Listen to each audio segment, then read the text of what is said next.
We approach public service always lifting others up rather than seeking recognition. Larry Selders leaves behind a legacy built not on titles, but on the countless lives he touched as a devoted husband, a proud father, a trusted friend, and a true public servant.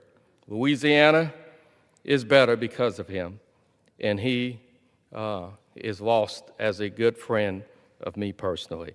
I yield back. For what purpose does the gentleman from North Carolina seek recognition?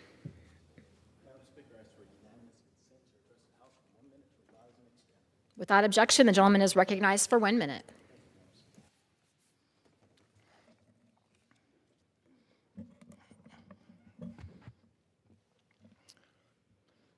Madam Speaker, I rise with a heavy heart to honor Air Force Major Alexander Davis of Goldsboro.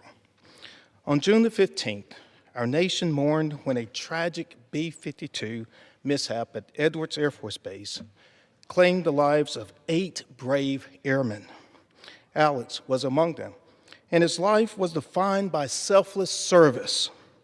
From earning the rank of Eagle Scout to his time at North Carolina State University and his distinguished military career, he faithfully answered every call to serve. Whether flying missions, modernizing our Air Force, or encouraging those around him, he was dependable. He dreamed of one day becoming an astronaut, always reaching for the skies. Eastern North Carolina will always be proud to call him one of our own. To Doug, Karen, and his family, we grieve with you, we pray with you, and we will forever remember Major Alexander Davis, a beloved airman, a beloved leader, and a true American hero. I yield back. Pursuant to Clause 12A of Rule 1, the chair declares the House in recess subject to the call of the chair.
House will be in order. Pursuant to Clause 8 of Rule 20, the chair will postpone further proceedings today on motions to suspend the rules on which a recorded vote of the yeas and nays are ordered, or votes objected to under Clause 6 of Rule 20. The House will resume proceedings on the postponed questions at a later time. For what purpose does the gentleman from Texas seek recognition? Mr. Speaker, I move the House suspend the rules and pass H.R. 6332. The clerk will report the title of the bill. H.R. 6332, a bill to designate the facility of United States Postal Service located at 10660 Page Avenue in Fairfax, Virginia, as the Congressman Gerald D. Connolly Post Office Building. Pursuant to the rule, the gentleman from Texas, Mr. Sessions, and the gentleman from Virginia, Mr. Walkinshaw, each will control 20 minutes. The chair now recognizes the gentleman from Texas. Mr. Speaker, thank you very much. Mr. Speaker, I ask unanimous consent that all members have 5 legislative days in which to revise and extend their remarks and include extraneous remarks in that measure. Without objection, so ordered. Mr. Speaker, I would yield myself such time as I may consume. Gentleman recognized.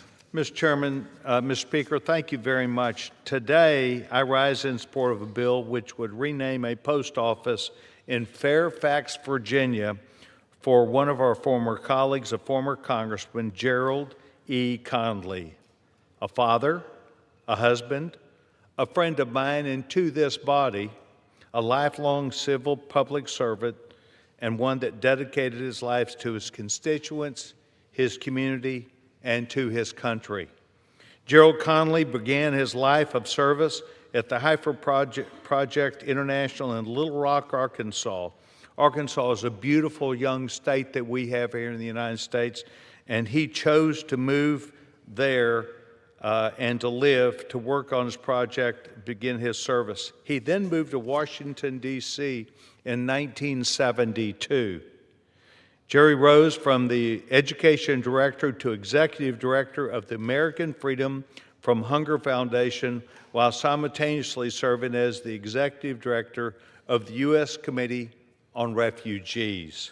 He became a pillar of a person and stalwart for Northern Virginia through his 13 years on the Fairfax County Board of Supervisors and served for 16 years as our colleague in this body representing Virginia's 11th Congressional District. In 2025, he was elected as the ranking member of the House Committee on Oversight and Government Reform after serving as a member of the committee since 2009. In Congress, Gerald Connolly was a friend to many of us, and my friend also. He was steadfast in fighting for what he believed in. He was always committed to bipartisanship where he thought we could agree, and he would find those issues, and I worked with him on many. Many of my Republican committee colleagues found Gerald Connolly to be a partner and a friend. The bottom line is that his exemplary public service will endure, continuing to guide and ensure those committed to serving our nation. I am sure that his life and the stories of his life are being told with many as an example of public service. Mr. Speaker, I reserve the balance of my time. Gentleman from Texas reserves. Gentleman from Virginia. Thank you, Mr. Speaker. I yield myself such time as I may consume. Gentleman's recognized. Thank you, Mr. Speaker, and I want to thank the gentleman for his eloquent remarks. This legislation is a tribute to a giant of public service, a man whose legacy is written across Northern Virginia and across this institution. Jerry Connolly believed deeply in public service. He believed in this institution, in the work of representative democracy, and in the responsibility that comes with the oath of office. He knew that democracy doesn't sustain itself. It takes people willing to do the hard, unglamorous work of governing, legislating, organizing, compromising, and showing up for the communities they serve. Jerry was a singular force, a force for good in Fairfax. And for 11 years, I had the privilege of serving as his chief of staff. I saw up close how he poured his significant intellect, his integrity, his energy into serving our community every single day. He's somebody who served the public with every fiber of his being until his last day. He was widely respected here as one of Congress's most effective lawmakers. He was a champion for the federal workers he represented, a champion for the Postal Service, a principled statesman who represented our nation at the NATO Parliamentary Assembly. I'm confident he's the only person in history who will have served twice as president of the Fairfax County Federation of Citizens Associations and twice as the president of the NATO Parliamentary Assembly. And before he served in Congress, he shaped the Fairfax County that my constituents know and enjoy today. He served on the Board of Supervisors from 1995 to 2008, including 5 years as chairman. He took enormous pride in that work and had a passion for the work of local government. Under his leadership, Fairfax County invested in smart growth, in transit, in environmental stewardship, in libraries, trails, and affordable housing. The public infrastructure that has transformed Fairfax and Northern Virginia into an economic engine and a national model. His legacy can be seen in the Silver Line Metro Extension, the Mosaic District in Merrifield, the Jerry Connolly Cross County Trail, and the Oakton Library. Jerry was an institutionalist in the best sense. He respected this house not as a monument, but as a living instrument of democracy, one that must be used to hold power accountable, to protect the dignity of public service, to defend those who don't have a voice, and to stand up for our democratic values at home and abroad. And Jerry had a heart as big as his intellect. He loved people. He loved animals. He loved our community. He loved a good conversation, a good story, and even good gossip, sometimes to the frustration of those who were trying to keep him on schedule. But above all, Jerry was a family man. He loved his wife, Smitty, who's here with us today in the gallery. Thank you, Smitty. With a devotion that everyone around him could see.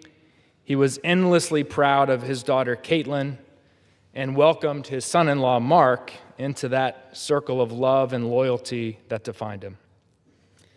For all of his accomplishments in public, the center of his world was always his family and the joy he took in them. It revealed the same warmth and humanity that made him so beloved by those he represented. For me, he was more than a member of Congress. He was a mentor, a best friend, a formative figure. Because of him, I'm a better public servant, but more importantly, a better husband, father, and friend. I'll carry his wisdom and his love for this community, for this institution with me for the rest of my life. Naming this post office for Congressman Gerald E. Connolly will ensure that generations of Fairfax residents are reminded of what public service looks like when it's rooted in integrity, vision, humor, and love of community. We lost a giant last year. We honor Jerry's legacy by continuing the work he loved, by serving others, speaking the truth, defending democracy, and never forgetting those who sent us here. I urge my colleagues to support H.R. 6332, and I reserve the balance of my time. Gentleman reserves. Gentleman from Texas. Mr. Speaker, thank you very much. I, too, while directing my comments directly to the young speaker, I would like to say that we, too, recognize not only Congressman Connolly's family being here, but we equally recognize, as Mr. Walkinshaw does, their contribution of service with their husband and their father and their uncle and those members of the family, because service goes beyond just a person. It is extended to the family, who many times is a part of the success that is gleaned from their service, but they're equal a part of it. And I, too, would like to recognize, on behalf of myself and my colleagues on this side, the generosity that they extended by being here today, for the service that they will be rewarded with and thanked for today. Mr. Speaker, I reserve my time. Gentleman reserves. Gentleman from Virginia. Mr. Speaker, I yield 2 minutes to the gentleman from Virginia, Mr. Byer. The gentleman's recognized for 2 minutes. Thank you, Mr. Speaker, and thank you very much, Congressman Walkinshaw. Mr. Speaker, I rise today in strong support of H.R. 6332. As Mr. Walkinshaw has said, this legislation would name post office at 10660 Page Avenue in Fairfax as the Gerald E. Connolly Post Office in honor of my dear friend and former colleague, the late Congressman Jerry Connolly. Mr. Speaker, I used to tease Jerry all the time about the 41-mile Jerry Connolly cross-country trail in Fairfax County that was hiking and biking and bridle trail. It went for the whole arc from one side of Fairfax County to another. But this is a more difficult to imagine, a more fitting tribute to Jerry's lifetime of public service than this post office. Because no one, well, what he's done, he wrote, he sponsored, and passed the most important postal reform in this century, literally this millennia. I mean, he loved the Postal Service. He fought for it year after year after year. He served on the House Oversight Committee for 15 years and, again, was an immensely important leader on that committee. He fiercely believed in the federal government's commitment to the American public for affordable and reliable mail delivery for every single household in our country. But he was also a steadfast hero champion for the unsung heroes, the postal workers who made that possible. And he led the administration's attacks against the DOJ attacks on Postal Service and efforts by this administration to privatize the Postal Service. As Jerry Connolly often remembered us, public service is about leaving communities better than we found them. And Northern Virginia is a better place for Jerry's time in public service. I first met Jerry and Smitty when they came in as a young married couple 42 years ago, and we volunteered on the same governor's campaign. And over the years, everything that could be done by any human being to make life better for the citizens in Northern Virginia, Jerry did. As a civic association leader, a supervisor, a chairman, a congressman, the president of the NATO Parliamentary Assembly, everything that he did, and most of all, as the Democratic chair on oversight. Let me just say, Mr. Speaker, I will miss him greatly. This is a due and appropriate honor. Thank you. Gentleman from Virginia Reserve. Mr. Speaker, I have no further speakers, and I reserve. Gentleman from Texas. Mr. Speaker, thank you very much. At this time, I have no additional speakers, and I would be prepared to close. I'll reserve my time. Gentleman reserves. Gentleman from Virginia. Thank you, Mr. Speaker. I want to thank the gentleman from Texas for his kind and eloquent words. I also want to thank Chairman Comer for his support of this legislation. As I said, Jerry Connolly is somebody who loved this body. He loved Fairfax County. He loved the Postal Service. And this naming of the post office on Page Avenue in Fairfax will mean a lot to his family, but just as importantly will mean a lot to our community who recognizes his decades of dedicated, passionate service with integrity that he provided. With that, Mr. Speaker, I yield back. Gentleman yields. Gentleman from Texas. Mr. Speaker, thank you very much. The gentleman, Ms. Walkinshaw, has very nicely thanked the young chairman of the Oversight Committee, James Comer. And Mr. Comer, I think, really did work well with the minority to make sure not only this bill was handled appropriately, but to make sure that it could be scheduled in time, but the families would be here. Mr. Speaker, I encourage my colleagues and all of our colleagues to understand that today, by naming this post office is a nice way to remember not just the memory, but also the service that our late colleague Gerald Connolly provided. And I would ask for their support, and I yield back the balance of my time. Gentleman yields. The question is, will the House suspend the rules and pass the bill H.R. 6332? Those in favor say aye. Those opposed, no. In the opinion of the chair, two-thirds being in the affirmative, the rules are suspended. The bill is passed, and without objection, the motion to reconsider is laid on the table. For what purpose does the gentleman from Texas seek recognition? Mr. Speaker, I move that the House suspend the rules and pass H.R. 7809. The clerk will report the title of the bill. H.R. 7809, a bill to designate the facility of United States Postal Service located at 201 East Grant Avenue in Georgetown, Ohio, as the Ulysses S. Grant Post Office Building. Pursuant to the rule, the gentleman from Texas, Mr. Sessions, and the gentleman from Virginia, Mr. Walkinshaw, each will control 20 minutes. The chair now recognizes the gentleman from Texas. Mr. Speaker, I ask unanimous consent that all members have 5 legislative days in which to revise and extend their remarks, include extraneous material on this measure. Without objection, so ordered. Mr. Speaker, I yield myself such time as I may consent. Gentleman's recognized. Thank you, Mr. Speaker. Mr. Speaker, I rise today in support of a bill which would rename a post office in Georgetown, Ohio, for Ulysses S. Grant. As an Ohio native, Grant was born in Pleasant Point and raised in Georgetown before attending the United States Military Academy at West Point, New York. Upon graduation, he served with distinction in the Mexican-American War. He later went on to engage in several major battles during the American Civil War, eventually becoming the first officer appointed as Lieutenant General of the United States Army. Grant became the 18th President of the United States in 1869 and served 2 terms as President of the United States of America. Over his time in office, President Grant established the Department of Justice and oversaw the adoption of the 15th Amendment and other Reconstruction efforts that were important to this fledgling young nation. He is remembered as one of the great military geniuses and a symbol of national unity. I am pleased not only on behalf of Chairman James Comer to bring this bill forward, but also the important parts of this that come from the delegation from the great state of Ohio. Mr. Speaker, we will be hearing from them in just a few minutes. I reserve the balance of my time. Gentleman reserves. Gentleman for Virginia. Thank you, Mr. Speaker. I yield myself such time as I may consume. Gentleman's recognized. Mr.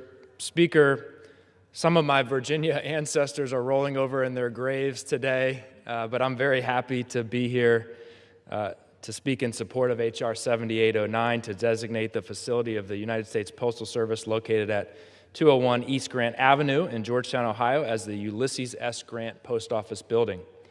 Ulysses S. Grant was an American hero who helped lead the United States Army to victory against the Confederacy in the Civil War before serving as President of the United States. After graduating from West Point, Grant served in the Mexican-American War under the leadership of General Zachary Taylor, who would later become the 12th President of the United States.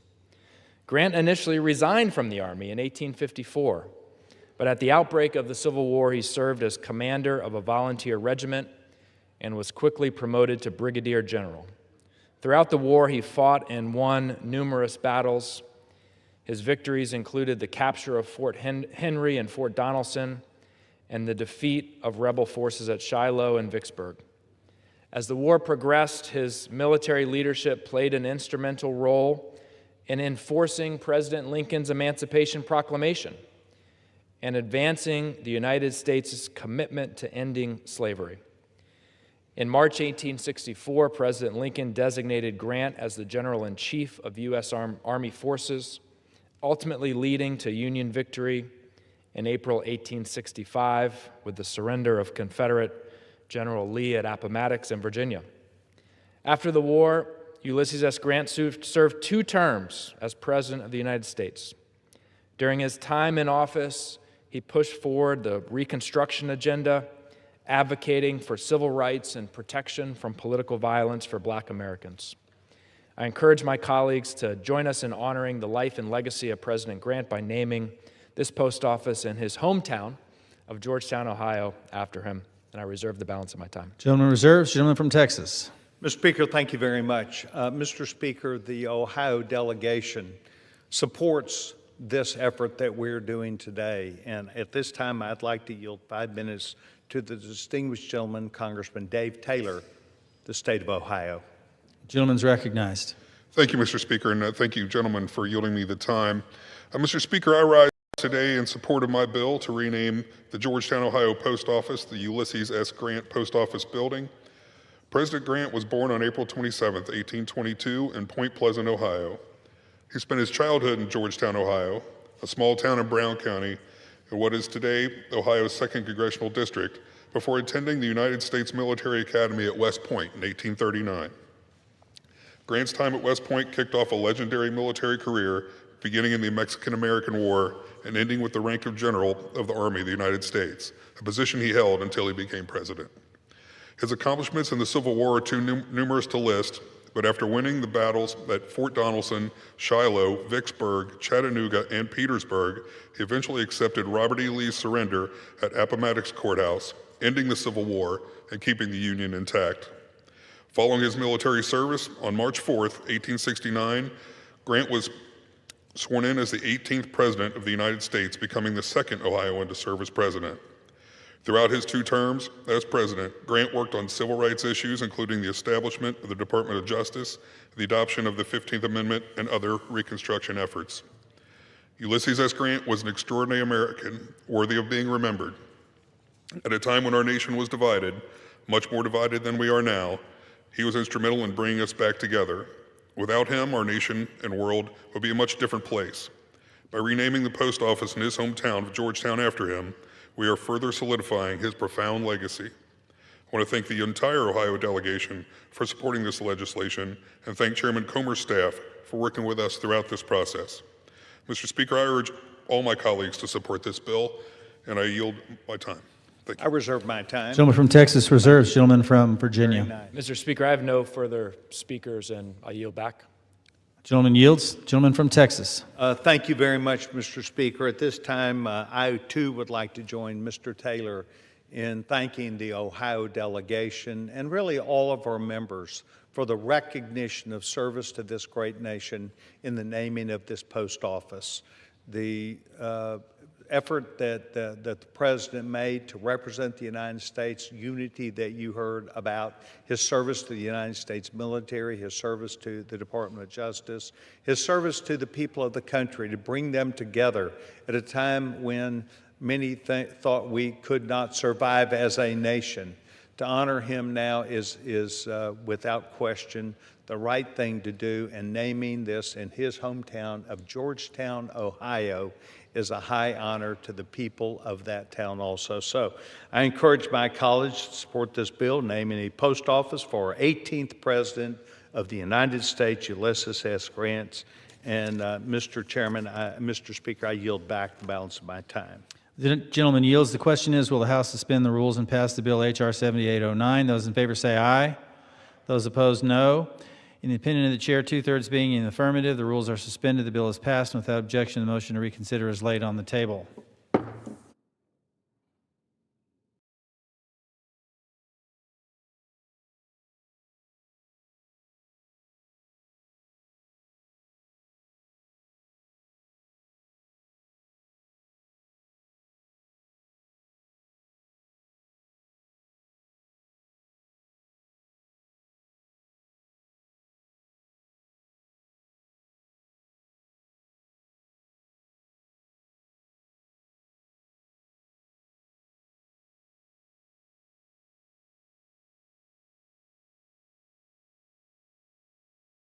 Purposes, gentleman from New York seek recognition. Mr. Speaker, I move to suspend the rule and pass the bill H.R. 8770 as amended. The clerk will report the title of the bill. H.R. 8770, a bill to amend Title 49 United States Code to establish funds for investments in aviation security and for other purposes. Pursuant to the rule, a gentleman from New York, Mr. Garbarino, and the gentleman from Virginia, Mr. Walkinshaw, each will control 20 minutes. The chair now recognizes the gentleman from New York. Speaker, I ask unanimous consent that all members have 5 legislative days in which to revise and extend their remarks and to include extraneous material on H.R. 8770. Without objection, so ordered. Thank you, Mr. Speaker. I yield myself such time as I may consume. Gentleman's recognized. I rise in support of H.R. 8770, the Safeguards Act. This legislation establishes a sense of Congress that 9/11 passenger security fee revenue should be put towards TSA security screening purposes following the end of the current fee diversion at the end of fiscal year 2027. Additionally, this bill directs funds collected from this fee to modernize and sustain explosive detection systems and technology at TSA security checkpoints beginning in fiscal year 2028.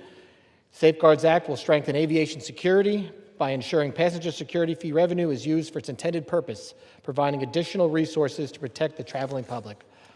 I want to thank Representative Strong for his leadership, and I look forward to continuing our engagement on both sides of the aisle and with our colleagues on the Appropriations Committee to ensure that this bill improves deployment timelines for critical aviation security technology without any unintended consequences for the TSA workforce or any other TSA operations.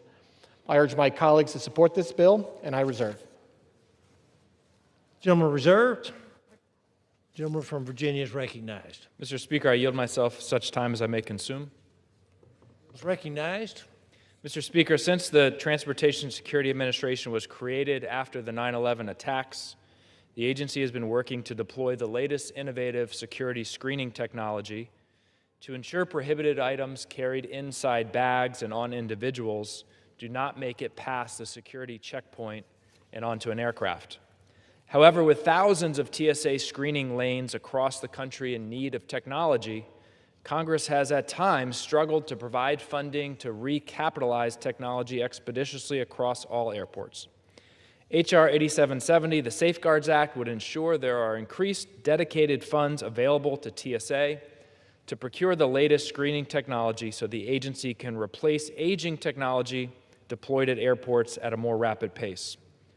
Although speeding up the deployment of new screening technology is an important goal, I do have some reservations about the bill.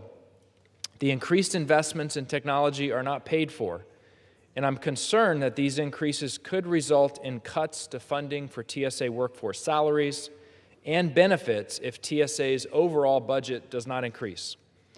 Although the bill does contain language reinforcing the sense of Congress that diversions of passenger security fees away from TSA's coffers should end, the bill does not actually do anything to end those diversions sooner than already scheduled under current law or otherwise to bring in more money to TSA. House Democrats have long been supportive of investments in new and innovative security technologies, but we must also make sure we're supporting the workforce that operates those technologies. To start, the House should take up Ranking Member Thompson's bill, H.R. 2086, the Rights for the TSA Workforce Act, which would codify fair pay and collective bargaining rights for this critical workforce. This bill has more than 185 bipartisan co-sponsors, and the Republican majority should bring it to this floor. In the meantime, I look forward to working with my colleagues on both sides of the aisle, as well as our colleagues in the Senate, to ensure that the Safeguards Act, if enacted, drives investments in technology without causing cuts to pay, benefits, or staffing at TSA. Mr. Speaker, I reserve the balance of my time. Gentleman reserves. Gentleman from New York. I yield as much time as he may consume to the gentleman from Alabama, Mr. Strong. Mr. Speaker, I rise today in support of my bill, the Safeguards Act. When Americans purchase an airline's ticket, they pay a passenger security fee with an expectation that those dollars will be used to strengthen aviation security. That's what Congress intended when the fee was created, and that's exactly what this bill restores. For years, revenue from the passenger security fee has been directed away from its intended purpose. Meanwhile, our airports continue to face evolving threats and increasing demand on the systems and technologies that help keep travelers safe. The Safeguards Act restores accountability and directing this revenue back toward critical aviation security priorities following the expiration of the current fee diversion. This legislation invests $500 million annually in checked baggage screening technology and $250 million annually in the checkpoint technology upgrades. This will help modernize screening capabilities, strengthen security operations, and ensure our aviation system remains prepared to meet current and future threats. Let me be clear, this is not a new fee. This will not be placed on flyers, and it does not raise taxes. The Safeguards Act simply ensures that the fees travelers currently pay is used for its original purpose and in line with the expectation of the traveling public. Anytime a fee is collected from the American people, it should carefully be scrutinized. I take that responsibility seriously, which is why I examined the intent of this fee. I asked first whether the original purpose behind it remains important today. I believe it does. The fee was established in the aftermath of September the 11th, one of the darkest days in our nation's history. In the years that followed, Congress recognized that maintaining a safe and secure aviation system would require a long-term commitment to aviation security and continued investments in the technologies that help protect the traveling public. The passenger security fee was created to support that mission, and travelers have paid it with the expectation that those dollars would be used to strengthen aviation security. I'm proud to reaffirm our commitment to the traveling public today with this bill. The Safeguards Act is about restoring trust, improving transparency and accountability, and ensuring the aviation security dollars are spent on aviation security. I'm proud that this legislation has earned bipartisan support and the backing of airports, airlines, and the traveling organizations across the country. I want to thank Chairman Garbarino for his leadership and support in advancing this legislation. I also want to thank Mr. Kennedy for partnering with me on this effort, as well as my colleagues who have joined as co-sponsors. I urge all members to support the Safeguards Act, and I yield back. Gentleman yields. Mr. Speaker, I reserve the balance of my time. Reserves. Gentleman reserves. The gentleman from Virginia is recognized. Mr. Speaker, I have no more speakers. I'm prepared to close when the chairman is prepared to close, and I reserve. Reserves. Gentleman from New York. Mr. Speaker, I yield as much time as he may consume to the gentleman from Colorado, Mr. Evans. Gentleman's recognized. Thank you, Mr. Speaker. And today I rise in support of the Safeguards Act, of which I'm a proud original co-sponsor. As my colleagues mentioned, this bill ensures that all revenue collected through the 9/11 passenger security fee are invested back into aviation and airport security, consistent with the fee's original intent. Just last year, this $5.60 fee on your plane ticket brought in over $4.5 billion total dollars from U.S. passengers. The upcoming 25th anniversary of September 11th reminds us how important it is to use those resources to strengthen our national security systems today to prevent future tragedies tomorrow. My district also borders Denver International Airport. Thousands of airport, airline, and TSA employees in that airport are my constituents, the third busiest in the nation. To keep them and all U.S. passengers safe, it's critical that TSA receives every dollar possible to properly update security screening equipment and stop emerging threats. I urge my colleagues to join in supporting this bipartisan bill and yield back. Gentleman yields. Speaker, I reserve the balance of my time. Gentleman reserves. Gentleman from Virginia is recognized. Mr. Speaker, I yield myself the balance of my time. Gentleman yields. Mr. Speaker, H.R. 8770 will help ensure TSA's frontline staff get more of the tools they need to keep travelers safe and at a faster pace. We look forward to working with our colleagues on both sides of the aisle to ensure there are no unintended consequences for TSA's workforce if this bill becomes law, and I yield back the balance of my time. Gentleman yields. Gentleman from New York. Mr. Speaker, I yield myself the balance of my time. As you just heard from my colleague from Colorado, $4.5 billion was brought in last year under the 9/11 security fee. What passengers don't know is that the first $1.6 billion last year was diverted to something else other than passenger security. This bill would say the first $750 million of that passenger security fee would go directly to equipment, and then the balance of that money would go to TSA general fund, which actually would allow them, the discretionary fund, which will allow the TSA to get access to this money. Last year, TSA discretionary fund didn't get access to this until the first $1.85 billion was spent. Now they're going to get access, if this bill becomes law, at the $750 million after the first $750 million is spent on security equipment to make our traveling public safe.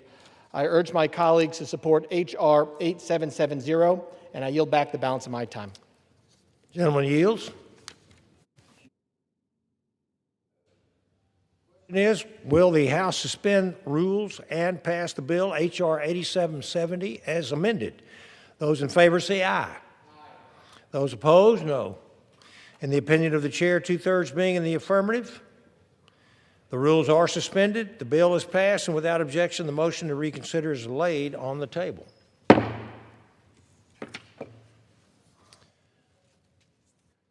First, does the gentleman from New York seek recognition? Mr. Speaker, I move to suspend the rules and pass the bill H.R. 9328 as amended. Clerk will report the title of the bill. H.R. 9328, a bill to improve travel for active duty military personnel and accompanying family and for other purposes. Pursuant to the rule, the gentleman from New York, Mr. Garbarino, and the gentleman from Virginia, Mr. Walkinshaw, each will control 20 minutes. The chair now recognizes the gentleman from New York. Mr. Speaker, I ask that unanimous consent that all members have 5 legislative days in which to revise and extend their remarks and to include extraneous materials on H.R. 9328. Without objection, Thank you, Mr. Speaker. I yield myself as much time as I may consume. the gentleman is recognized. I rise in support of H.R. 9328, the Improving Travel for Military Members Act. The Improving Travel for Military Members Act will allow the TSA administrator to establish a 3-year pilot program to expedite access to security screening for traveling active duty military personnel and their accompanying family members. If established, this pilot program will focus on airports closest to military installations with large active duty populations, which will help to ease the travel for men and women bravely serving our nation. I want to thank Representative Biggs for her leadership and encourage my colleagues to support the bill. I reserve. The gentleman reserves. The gentleman from Virginia is recognized. Mr. Speaker, I yield myself such time as I may consume. The gentleman is recognized. Mr. Speaker, I rise in support of H.R. 9328, the Improving Travel for Military Members Act. Our military service members and their families are required to travel regularly, uprooting their lives to move to new locations. Last year, TSA initiated a pilot program at select airports to provide active duty military and their families front-of-line access to security screening. H.R. 9328 would cement TSA's ongoing pilot program and codify requirements for appropriate security protocols. Expediting wait times for service members and their families makes travel a little bit easier and a little bit less stressful for them, and I support advancing this effort. Mr. Speaker, I reserve the balance of my time. Gentleman reserves. Gentleman from New York is recognized. Speaker, I yield as much time as she may consume to the gentlewoman from South Carolina, Ms. Biggs. Gentlewoman is recognized. Thank you, Chairman Garbarino, and thank you, Mr. Speaker. I don't speak on this legislation as an outside observer. As a member currently serving in the Air National Guard, I have worn the uniform. I have seen firsthand what it asks of service members and their families. This legislation is written from experience, not just policy. Mr. Speaker, more than 1.3 million Americans serve our nation on active duty, and they answer the call with very little notice, shipping out on deployment orders, relocating their families across the country on PCS moves, or rushing to emergency assignments at a moment's notice. They don't get to plan ahead. They don't get to choose their travel dates. They simply go because that's what the service requires. That means in my home state, last summer, the Transportation Security Administration launched the Serve with Honor, Travel with Ease initiative to better support our service members while advancing much-needed modernization across our aviation system as passenger volumes continue to grow. Depending on the airport, military members and their families may not receive expedited screening through dedicated lines, preferred lanes, or front-of-line access. My legislation, the Improving Travel for Military Members Act, it builds on this important effort by establishing a 3-year pilot program to expedite security screening for active duty military personnel and their accompanying family members, with priority given to airports located near military installation. That means in my home state of South Carolina, which is home to a number of military installations, service members will benefit from faster, more efficient travel while maintaining the same high security standards. Let me be very clear. Every passenger remains subject to appropriate security screening. What this bill does is gives airports the flexibility to implement the program based on their own operational needs, their proximity to military bases, and passenger volume. This bill is targeted, it is practical, and it is fiscally responsible. A few minutes saved at a security line may seem insignificant to some, but to a military spouse managing 3 children and a cross-country move on 48 hours' notice, it is anything but. It sends a message to every service member and their family. America sees you, values you, and respects the sacrifices you make in service to our country.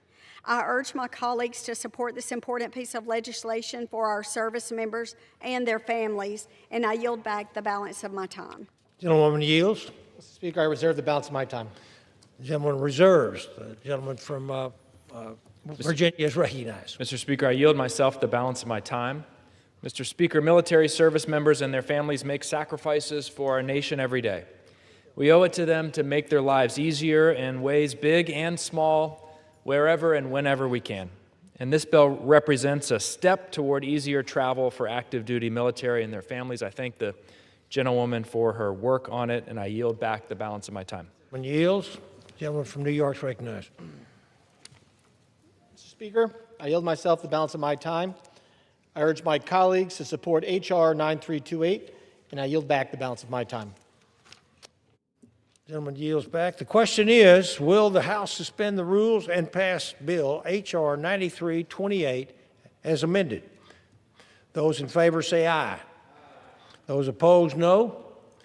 In the opinion of the chair, 2/3 being in the affirmative, the rules are suspended. The bill is passed, and without objection, the motion to reconsider is laid on the floor.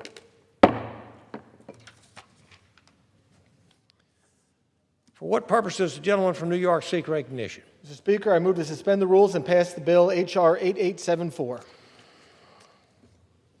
The clerk will report the title of the bill.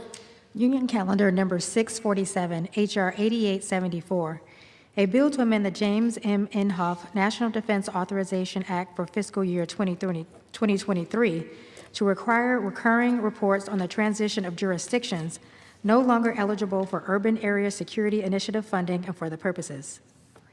Pursuant to the rule, the gentleman from New York, Mr. Garbarino, and the gentleman from Virginia, Mr. Walkinshaw, each will control 20 minutes. The chair recognizes the gentleman from New York. Mr. Speaker, I ask unanimous consent that all members have 5 legislative days in which to revise and extend their remarks to include any extraneous material on H.R. 8874. Without objection. Thank you, Mr. Speaker. I yield myself as much time as I may consume. Recognized. I rise in support of H.R. 8874, the Homeland Security Capabilities Preservation Reporting Act of 2026. This legislation requires DHS to provide a report to Congress every 3 years on the Homeland Security capabilities of urban areas that have previously received funding through the Urban Area Security Initiative, or UASI. The FEMA Grant Programs Directorate provides preparedness funding to assist states, localities, urban areas, and tribal and territorial governments in strengthening a nation's ability to prevent, protect against, respond to, and recover from terrorist attacks, major disasters, and other emergencies. Every year, FEMA determines eligible, high-risk urban areas for UASI funding through an analysis of relative risk of terrorism experienced by urban areas in the United States. As relative terrorism risk undertaken by urban area jurisdictions changes every year, this can sometimes lead to urban areas that were once eligible for UASI funding in one year no longer being eligible in future years. This legislation will provide consistent information to Congress on the ability of urban areas at risk of terrorism threats to maintain their homeland security capabilities. I encourage my colleagues to support this bill, and I reserve. Gentleman yields. For what purpose does the gentleman from, gentleman from Virginia is recognized? Sorry. Thank you, Mr. Speaker. I yield as much time as he may consume to the gentleman from Louisiana, Mr. Carter, the sponsor of this bill. The gentleman is recognized. Mr. Speaker, thank you very much, and I thank Representative Walkinshaw for yielding. I rise today in support of my bill, H.R. 8874, the Homeland Security Capabilities Preservation Reporting Act of 2026. In the aftermath of the September 11th attacks, it became evident that cities across the United States could become targets for terrorist attacks and that they lacked the capacity and resources to independently build the critical capabilities needed to prevent such, to protect against, and to respond to terrorist attacks and other catastrophic events. Beginning in 2003, urban areas across the nation began receiving dedicated counterterrorism grants from the Department of Homeland Security and through the Urban Area Security Initiative, or UASI. For more than 2 decades, this program has equipped our local first responders with advanced tools, equipment, and training necessary to protect their communities. These investments have built critical capabilities that strengthen preparedness and emergency responses across the region. However, Maintaining these capabilities cannot be sustained by locals alone. They require reliable, predictable federal funding. Unfortunately, unpredictable changes to DHS risk formula, which determines which areas receive funding, have often created year-to-year uncertainty, leaving many cities wondering whether their counterterrorism funding will suddenly disappear. Recently, these funding changes have been politically arbitrary. We saw this danger firsthand last year when, under the leadership of former Secretary Kristi Noem, the Department of Homeland Security attempted to abruptly remove historically funded cities, including my district, the city of New Orleans, from this program. Former Secretary Noem tried to cut our federal counterterrorism funding support in the same year our community suffered a horrific attack on Bourbon Street, New Orleans on New Year's Day, which killed 14 people and injured dozens more, and it took a lawsuit to stop them. Here's the bottom line. Expecting locals to independently finance the massive security required for everyday safety, let alone high-profile events like Mardi Gras, World Cup, or Super Bowl, is unrealistic and unfair. And abruptly turning off of these resources is dangerous. Congress previously acknowledged that the value of UWASE funding to communities by requiring a one-time report in the 2023 National Defense Authorization Act, examining how DHS could help cities transition when they lose grant eligibility. I'm grateful for former Congresswoman Val Demings for championing this previous NDAA provision and for her leadership in recognizing the need to support communities if they transition out of the UWASE program. However, a one-time report leaves Congress in the dark going forward. We need ongoing data to monitor vulnerable communities after they are removed from the program and identify whether their security capabilities are at risk of degrading. That's why I introduced H.R. 8874, the Homeland Security Capabilities Preservation Reporting Act of 2026. This bipartisan bill closes this oversight gap by requiring FEMA to submit reoccurring reports every 3 years on how cities manage and maintain their federally funded counterterrorism and security capabilities after they lose UWASE funding. This bill will improve public safety across the nation and ensure our communities are never left defenseless, which is why it's endorsed by the Major Cities Chief Association, the U.S. Conference of Mayors, the National League of Cities, and the National Fusion Association, to name a few.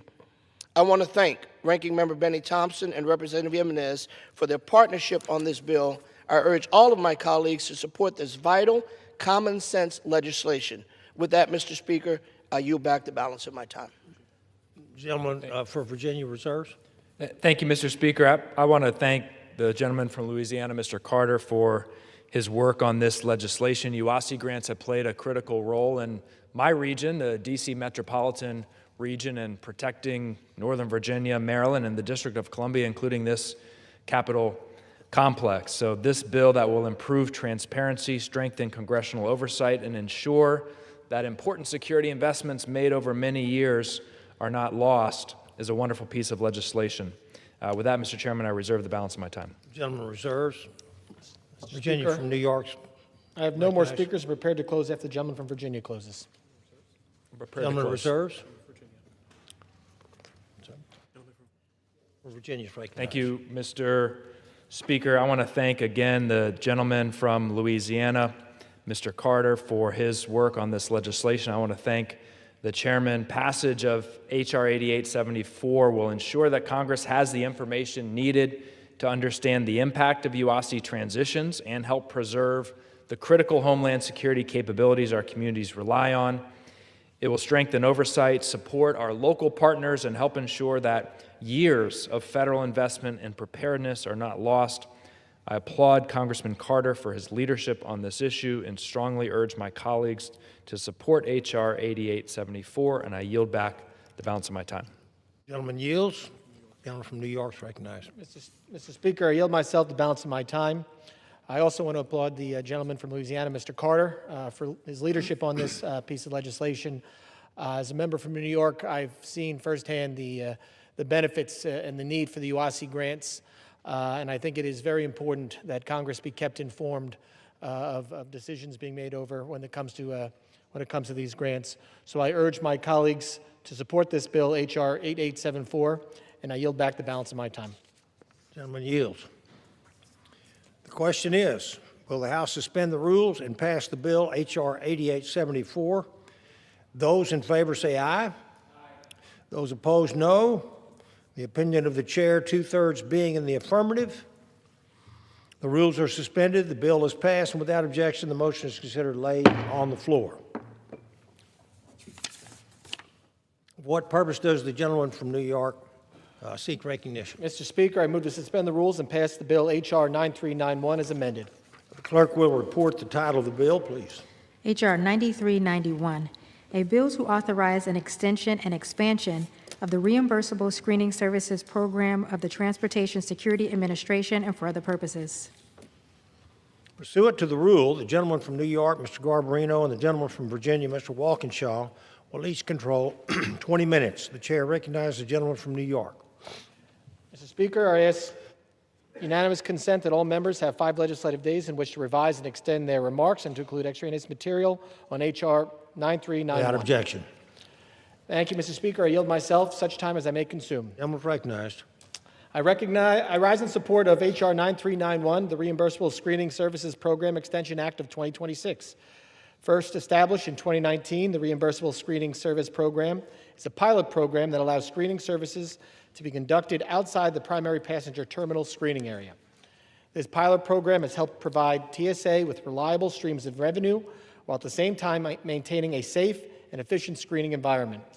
This bill extends the Reimbursable Screening Services Program through fiscal year 2031 and increases the number of allowable participating entities from 8 to 14.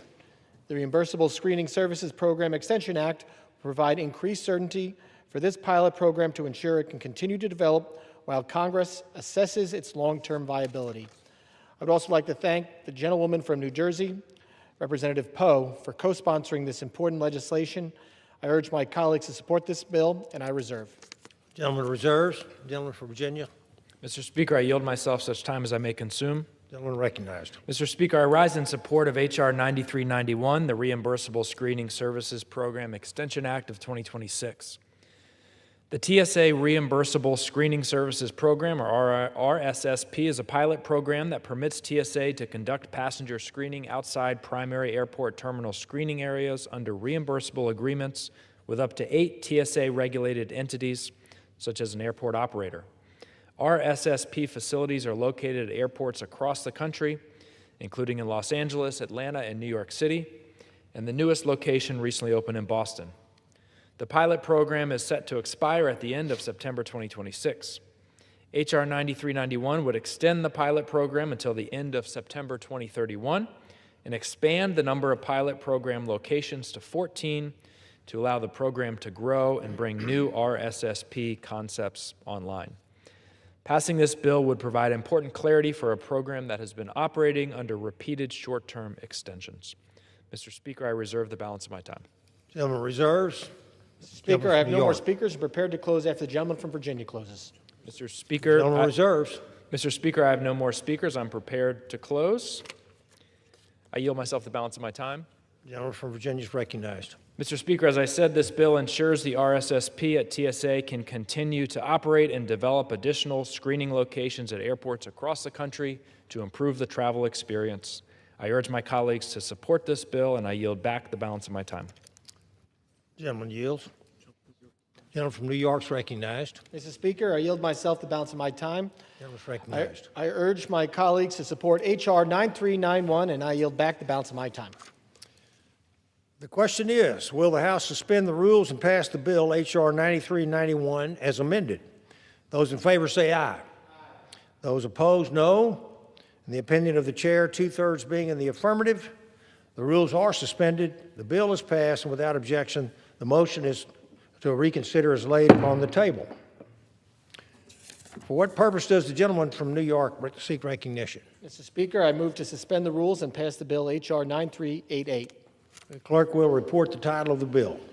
Union Calendar Number 644, H.R. 9388, a bill to amend Title 49 United States Code to authorize an extension of a program to permit screened passengers and their property arriving on direct flights or flight segments originating at certain foreign last point of departure airports to continue on additional flights or flight segments originating in the United States without additional screening and for other purposes.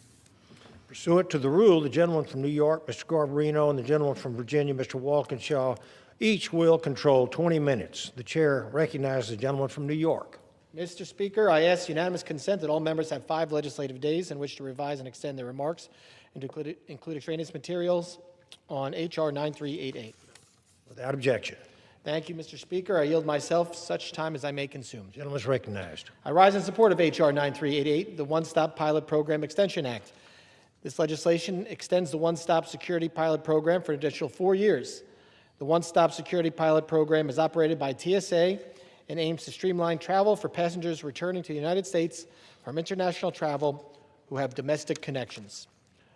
Under the usual screening process, passengers coming from outside the United States undergo inspection by Customs and Border Protection, collect their checked bags, and exit the sterile area of the airport. Under the one-stop security screening process, passengers undergo security screening at their departure airport and fly to a one-stop participating airport where they are cleared by CBP, but they can be routed straight to the sterile area of the airport instead. In doing so, passengers are not required to re-enter through TSA screening, as they have already been screened at their departure airport using the same standards and technologies required by TSA. As additional airports work to join this pilot program, passengers will be able to continue on their journey with greater ease and efficiency once they return to the United States. I want to thank Representative Jimenez, the chairman of our committee's Transportation and Maritime Security Subcommittee, for his leadership and urge my colleagues to support this bill. I reserve. Gentleman reserves. Mr. Speaker, I yield myself such time as I may consume. Mr. Speaker, I rise in support of H.R. 9388. TSA's One-Stop Security Pilot Program enables passengers arriving from certain foreign airports to be exempt from rescreening by TSA prior to connecting to domestic flights. The One-Stop program requires those foreign airports to meet certain standards deemed comparable to TSA's, which helps improve aviation security at those airports. As more international airports start participating in the program, H.R. 9388 will ensure it can continue to operate until December 2032 while Congress evaluates and makes any necessary changes to improve the program for the traveling public. These changes will help advance this pilot program to improve the travel experience for passengers. Mr. Speaker, I reserve the balance of my time. Gentleman reserves. Gentleman from New York. Mr. Speaker, I yield as much time as he may consume to the gentleman from Florida, Mr. Jimenez. Gentleman is recognized. Thank you, Chairman Garbarino. And Mr. Speaker, I rise today in support of my bipartisan One-Stop Pilot Program Extension Act. In South Florida, Miami International Airport is one of the busiest international gateways in the United States. Every day, millions of passengers pass through airports like Miami International throughout the country. We have a responsibility to keep those passengers and our airports moving efficiently while maintaining the highest security standards. This bill does exactly that. By extending that successful pilot program, passengers arriving from trusted foreign airports can connect to their final destination without unnecessary duplicate baggage screening. Security is never compromised. Every participating airport must meet strict TSA standards. Customs and Border Protection retains full oversight, and any passenger or bag identified as a security concern receives additional inspection. This common-sense bipartisan legislation will reduce delays, ease congestion, improve the travel experience, and strengthen our aviation system while protecting our homeland. I want to thank our chairman, Chairman Garbarino. Also, I want to thank the gentleman from Louisiana, Mr. Carter, for co-sponsoring this legislation. I urge my colleagues to support the One-Stop Pilot Program Extension Act, and I yield back. Gentleman yields. Speaker, I reserve. Mr. Speaker, I yield as much time as he may consume to the gentleman from Louisiana, Mr. Carter, the Democratic co-lead of this bill. Gentleman is recognized. Thank you, and thank you, Representative Walkinshaw, for yielding. I rise in support of H.R. 9388, the One-Stop Pilot Program Extension Act, which I am proud to co-lead with Congressman Jimenez. This bipartisan measure will modernize our aviation system, reduce unnecessary delays, and strengthen our international security partnership that keeps our skies safe. Today, the international passengers connecting to domestic flights must often retrieve their bags, their checked bags, clear customs, and then undergo yet another screening process through TSA before re-entering the terminal, creating congestion, long connection times, and avoidable operational strain on airports and the airlines. The One-Stop Security Program is current TSA pilot initiative that streamlines this process for travelers arriving from trusted foreign airports to meet strict U.S. security standards, allowing them and their baggage to connect directly to domestic flights without duplicative screening. The One-Stop Pilot Program Extension Act extends the authorization for the One-Stop Security Program for 4 more years, giving TSA, Customs and Border Protection, and participating airports time to scale the program, expand international partnerships, and evaluate the infrastructure needed for broader implementation. This extension will not only improve efficiency and reduce cost, but also strengthen the competitiveness of our domestic travel and tourism industries. Cities like that of my district, City of New Orleans, where tourism is a major economic engine, stand to benefit from smoother international to domestic connections that make the U.S. a more attractive destination and keep our visitors spending, flowing into local economies, and supporting our communities. I would like to thank Representative Jimenez for his leadership on this bill, and I urge favorable passage. With that, Mr. Speaker, I yield the balance of my time. Mr. Speaker, I yield myself the balance of my time. Mr. Speaker, this bill will continue operations for this growing TSA pilot program, helping to improve the travel experience for inbound passengers on international flights. I urge my colleagues to support this measure, and I yield back the balance of my time. The gentleman yields. The gentleman from New York is recognized. Mr. Speaker, I yield myself the balance of my time. I urge my colleagues to support H.R. 9388, and I yield back the balance of my time. The question is, will the House suspend the rules and pass H.R. Bill 9388? Those in favor say yea. Those opposed say no. In the opinion of the chair, 2/3 being the affirmative, the rules are suspended. The bill is passed without objection. The motion to reconsider is laid on the table. For what purpose does the gentleman seek recognition? I move to suspend the rules and pass the bill H.R. 3106. The clerk will report the bill. Union Calendar Number 648, H.R. 3106, a bill to require the Secretary of Homeland Security to conduct a collective response to a terrorism exercise that includes the management of cascading effects on critical infrastructure during times of extreme cold weather and for other purposes. Pursuant to the rule, the gentleman from New York, Mr. Garbarino, and the gentleman from Virginia, Mr. Walkinshaw, each will control 20 minutes. The chair will recognize the gentleman from New York. Mr. Speaker, I ask unanimous consent that all members have 5 legislative days in which to revise and extend their remarks to include extraneous material on H.R. 3106. Without objection. Thank you, Mr. Speaker. I yield myself such time as I may consume. The gentleman is recognized. I rise in support of H.R. 3106, the Weatherizing Infrastructure in the North and Terrorism Emergency Readiness Act of 2025.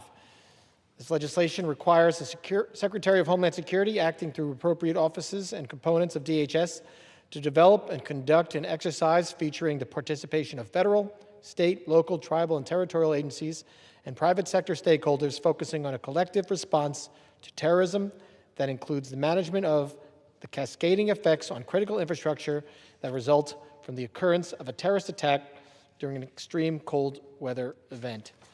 DHS must then provide an after-action report to Congress consisting of initial findings, plans to incorporate any lessons learned into future DHS operations, and any proposed legislative changes informed by this exercise.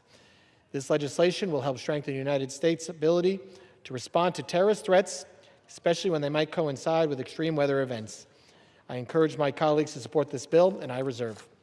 The gentleman reserves. The gentleman from Virginia is recognized. Mr. Speaker, I yield as much time as he may consume to the gentleman from New York, Mr. Kennedy, the sponsor of this bill. The gentleman from New York is recognized. I thank Representative Walkinshaw for yielding. Mr. Speaker, I rise in support of my bill, H.R. 3106, the Weatherizing Infrastructure in the North and Terrorism Emergency Readiness Act, also known as the Winter Act. As a nation, we must be prepared to prevent and respond to terrorist threats in every circumstance, including during the harshest winter weather. That's why I introduced the Winter Act, to strengthen our homeland security posture during extreme cold weather conditions and ensure that the Department of Homeland Security is prepared to respond. My hometown of Buffalo, New York is no stranger to cold weather events. In December 2022, Winter Storm Elliott hit western New York with historic force. During the Christmas holiday, this powerful storm brought dangerous blizzard conditions, including 60-mile-an-hour winds, dangerous levels of lake effect snowfall, and life-threatening sub-freezing temperatures. Thousands lost power, phone lines went dark, and roads became impassable, bringing emergency operations and critical infrastructure in the city of Buffalo to a screeching halt. This catastrophic storm claimed 47 precious lives in our community. Families endured unimaginable hardship and heartbreak, and local governments have spent years responding to the disaster to help neighborhoods recover. Now imagine the devastation if, amid a major winter storm of this caliber, our nation was forced to respond to a terrorist attack. Severe winter conditions often strain emergency response capabilities, disrupt communications, and damage critical infrastructure, making an already dangerous situation even more dire. These challenges are precisely why terrorists may view extreme weather as an opportunity to exploit vulnerabilities and magnify the impact of an attack. My legislation directs the Department of Homeland Security to conduct a terrorist preparedness exercise focused on the effects of an attack on critical infrastructure during an extreme cold weather event. It also requires DHS to report to Congress on successes and potential pitfalls of the preparedness analysis, ensuring that we understand where existing security gaps remain. The insights and expertise gained from this exercise will strengthen coordination among emergency managers, state officials, and community partners, helping them better anticipate and mitigate the consequences of such an attack. By identifying security gaps before disaster strikes, we can enhance our resilience and be better prepared to withstand and respond to an increasingly sophisticated act of terrorism. We cannot control when the next severe winter storm will strike, and we cannot predict when terrorists will look to exploit our vulnerabilities, but we can ensure that our Homeland Security enterprise is prepared for both.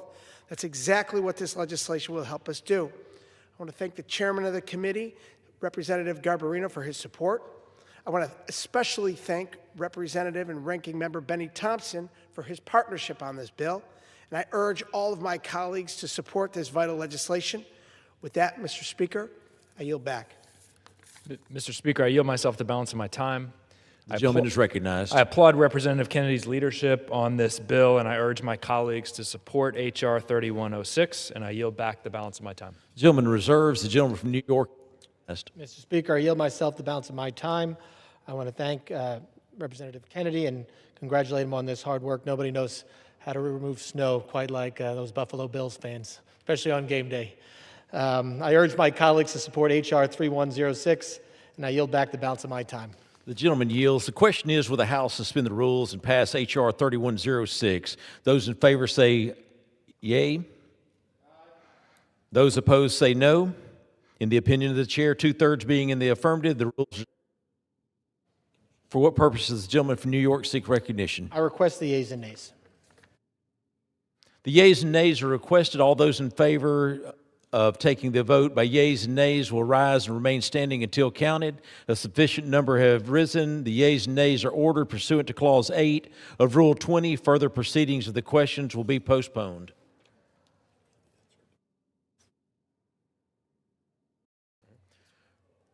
For what purpose does the gentleman from New York seek recognition? Mr. Speaker, I move to suspend the rules and pass the bill H.R. 8897 as amended. The clerk will report the title of the bill. H.R. 8897, a bill to improve travel for American families and for other purposes. Pursuant to the rule, the gentleman from New York, Mr. Garbarino, will be, and the gentleman from Virginia, Mr. Waukesha, each will control 20 minutes. The chair recognizes the gentleman from New York.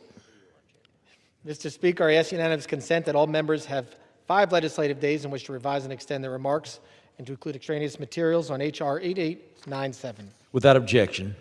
Thank you, Mr. Speaker. I yield myself such time as I may consume. The gentleman is recognized. I rise in support of H.R. 8897, the Improving Travel for American Families Act. This bill allows the TSA administrator to establish a 2-year pilot program to expedite access and implement alternative screening lanes for passengers and accompanying children under the age of 12.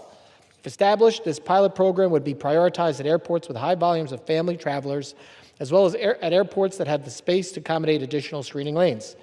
This legislation will help ease the burdens families face when traveling with young children and improve the overall passenger experience. I want to thank Representative McKenzie for his leadership and urge my colleagues to support this bill. I reserve.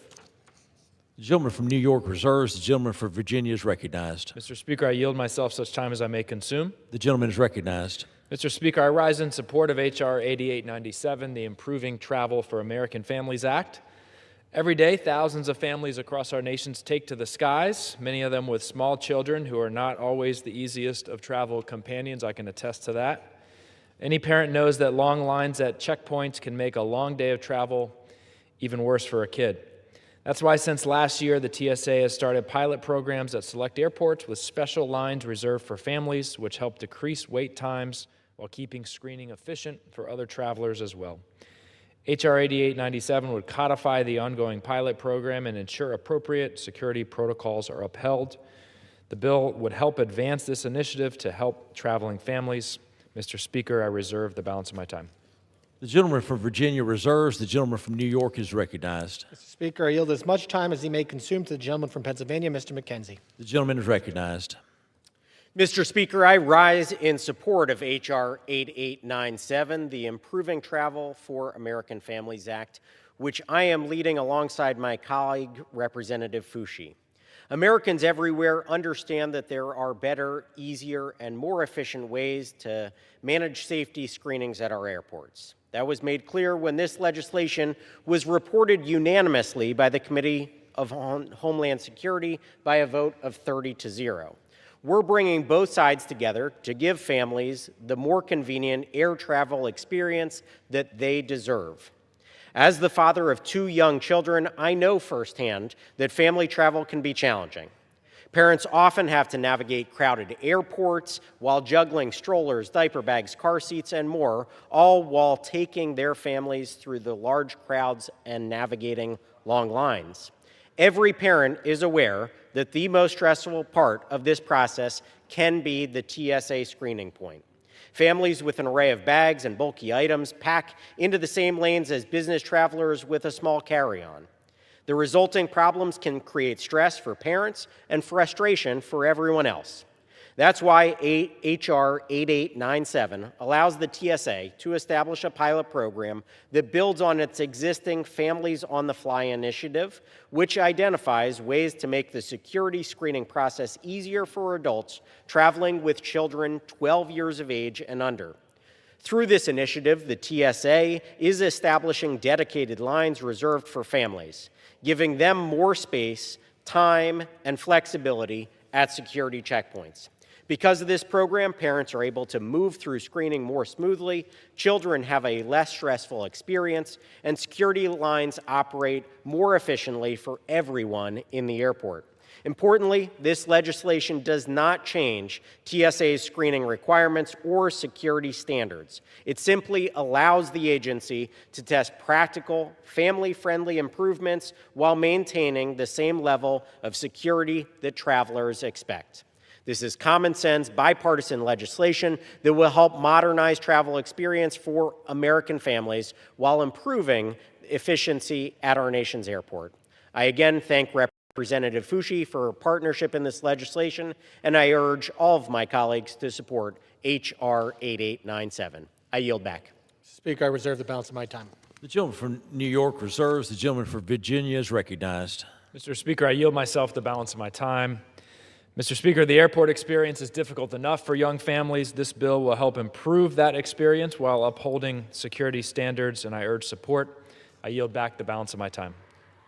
The gentleman yields from Virginia. The gentleman from New York is recognized. Mr. Speaker, I yield myself the balance of my time. I urge my colleagues to support H.R. 8897, and I yield back the balance of my time. The question is, will the House suspend the rules and pass Bill H.R. 8897 as amended? Those in favor say yea. Those opposed say no. In the opinion of the chair, 2/3 being in the affirmative. What purpose does the gentleman from New York seek recognition? I request the yeas and nays. The yeas and nays are requested. All those in favor of taking the vote by yeas and nays will rise and remain standing until counted. A sufficient number has having risen. The yeas and nays are ordered pursuant to Clause 8 of Rule 20. Further proceedings of this question will be postponed. For what purpose does the gentleman from New York seek recognition? Mr. Speaker, I move to suspend the rules and pass the bill H.R. 8168. The clerk will report the title of the bill. Union Calendar number 642, H.R. 8168. A bill to require an assessment of terrorism threats to the United States posed by foreign terrorist organizations and specially designated global terrorists present in countries that are major non-NATO allies and for other purposes. Pursuant to the rule, the gentleman from New York, Mr. Garbarino, and the gentleman from Virginia, Mr. Walkinshaw, each will control 20 minutes. The chair recognizes the gentleman from New York. Mr. Speaker, I ask unanimous consent that all members have 5 legislative days in which to revise and extend their remarks and include extraneous material on H.R. 8168. Without objection. Thank you, Mr. Speaker. I yield myself such time as I may consume. The gentleman is recognized. I rise in support of H.R. 8168, the Major Non-NATO Allied Terror Threat Assessment Act. Major Non-NATO Allied Terror Threat Assessment Act requires the Secretary of Homeland Security, in consultation with the Secretary of State and the Director of National Intelligence, to submit a report to Congress assessing terrorism threats from designated terrorist organizations operating in countries designated by the United States as a major non-NATO ally. Major non-NATO allies benefit from expedited procedures in the foreign military sales process, and this status also makes them desirable for foreign military financing. Major non-NATO allies are also eligible for enhanced defense research collaboration and the positioning of the U.S. defense equipment. Over time, there has been inconsistent oversight of the major non-NATO allies program, and today there are situations where U.S. designated terrorist organizations are present or operating in countries that have also been designated major non-NATO allies. This legislation will strengthen oversight of the program to ensure the United States has an adequate threat picture when it comes to terrorist activity in the designated major non-NATO allies. I want to thank Representative Van Epps for his leadership, and I encourage my colleagues to support this bill, and I reserve. The gentleman from New York reserves. The gentleman from Virginia is recognized. Mr. Speaker, I yield myself such time as I may consume. The gentleman is recognized. Mr. Speaker, I rise in support of H.R. 8168, the Major Non-NATO Ally Terror Threat Assessment Act. This bill directs the Secretary of Homeland Security in consultation with the Secretary of State and the Director of National Intelligence to provide an assessment of the threats to the United States posed by foreign terrorist organizations and specially designated global terrorists present in countries that the State Department designates as major non-NATO allies. The assessment required under the bill will give Congress a more comprehensive view of terrorist threats to the homeland, which will inform Congress of authorities and resources needed to combat those threats.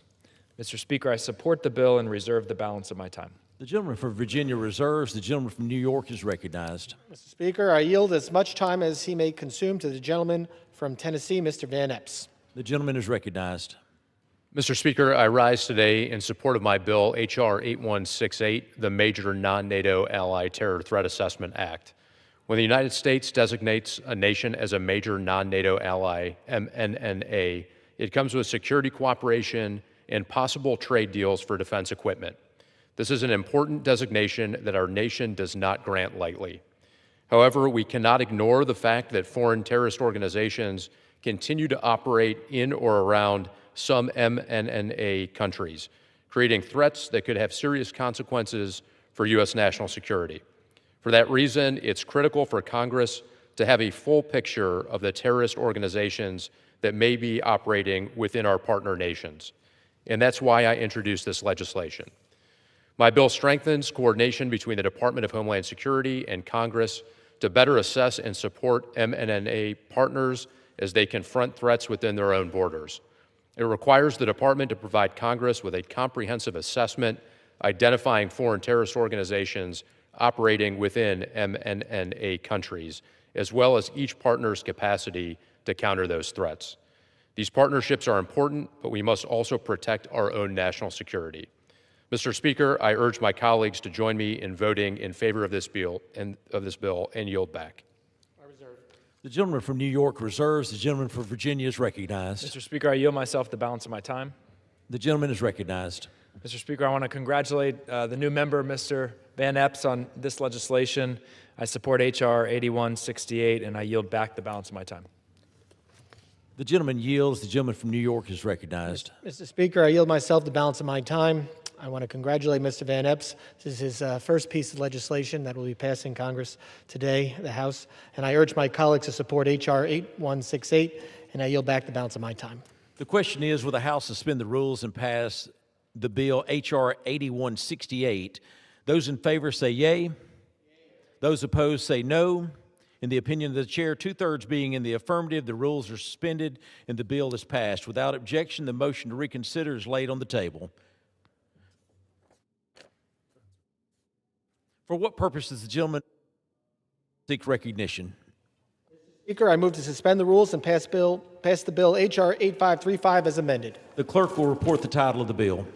H.R. 8535, a bill to direct the Secretary of Homeland Security to develop performance metrics relating to the detection, deterrence, and seizure of fentanyl. Pursuant to the rule, the gentleman from New York, Mr. Garbarino, and the gentleman from Virginia, Mr. Waukesha, each will control 20 minutes. The chair recognizes the gentleman from New York. Mr. Speaker, I ask unanimous consent that all members have 5 legislative days in which to revise and extend their remarks and to include extraneous material on H.R. 8535. Without objection. Thank you, Mr. Speaker. I yield myself such time as I may consume. The gentleman from New York is recognized. Speaker, I rise in support of H.R. 8535, the Measuring Illicit Fentanyl Trafficking Act. This legislation requires the Secretary of Homeland Security to develop performance metrics relating to detection, deterrence, and seizure of illicit fentanyl for the Department of Homeland Security and each of its components. Additionally, this bill requires each relevant DHS component to share information related to detection, deterrence, and seizure of fentanyl with each other, as well as identify any barriers to sharing information and data. Fiscal year 2023 National Defense Authorization Act required DHS to establish a program to collect data and develop measures to assess the effectiveness of efforts to detect and deter illicit fentanyl. It also required the Government Accountability Office to audit the program. A September 2025 GAO report analyzed the department's efforts to combat fentanyl trafficking with findings that DHS had not yet established the program, that CBP was not provided adequate information from across DHS components that would inform the program, and that DHS had not developed performance goals and metrics to track them. This legislation will support current DHS efforts to implement these requirements and combat the flow of illicit fentanyl into the United States. I encourage my colleagues to support this bill, and I reserve. The gentleman from New York reserves. The gentleman from Virginia is recognized. Madam Speaker, I yield myself such time as I may consume. The gentleman is recognized. Madam Speaker, H.R. 8535, the Bipartisan Measuring Illicit Fentanyl and Trafficking Act, is based on the nonpartisan research and recommendations of the Government Accountability Office, which last year examined the Department of Homeland Security's efforts to detect, deter, and seize illicit fentanyl.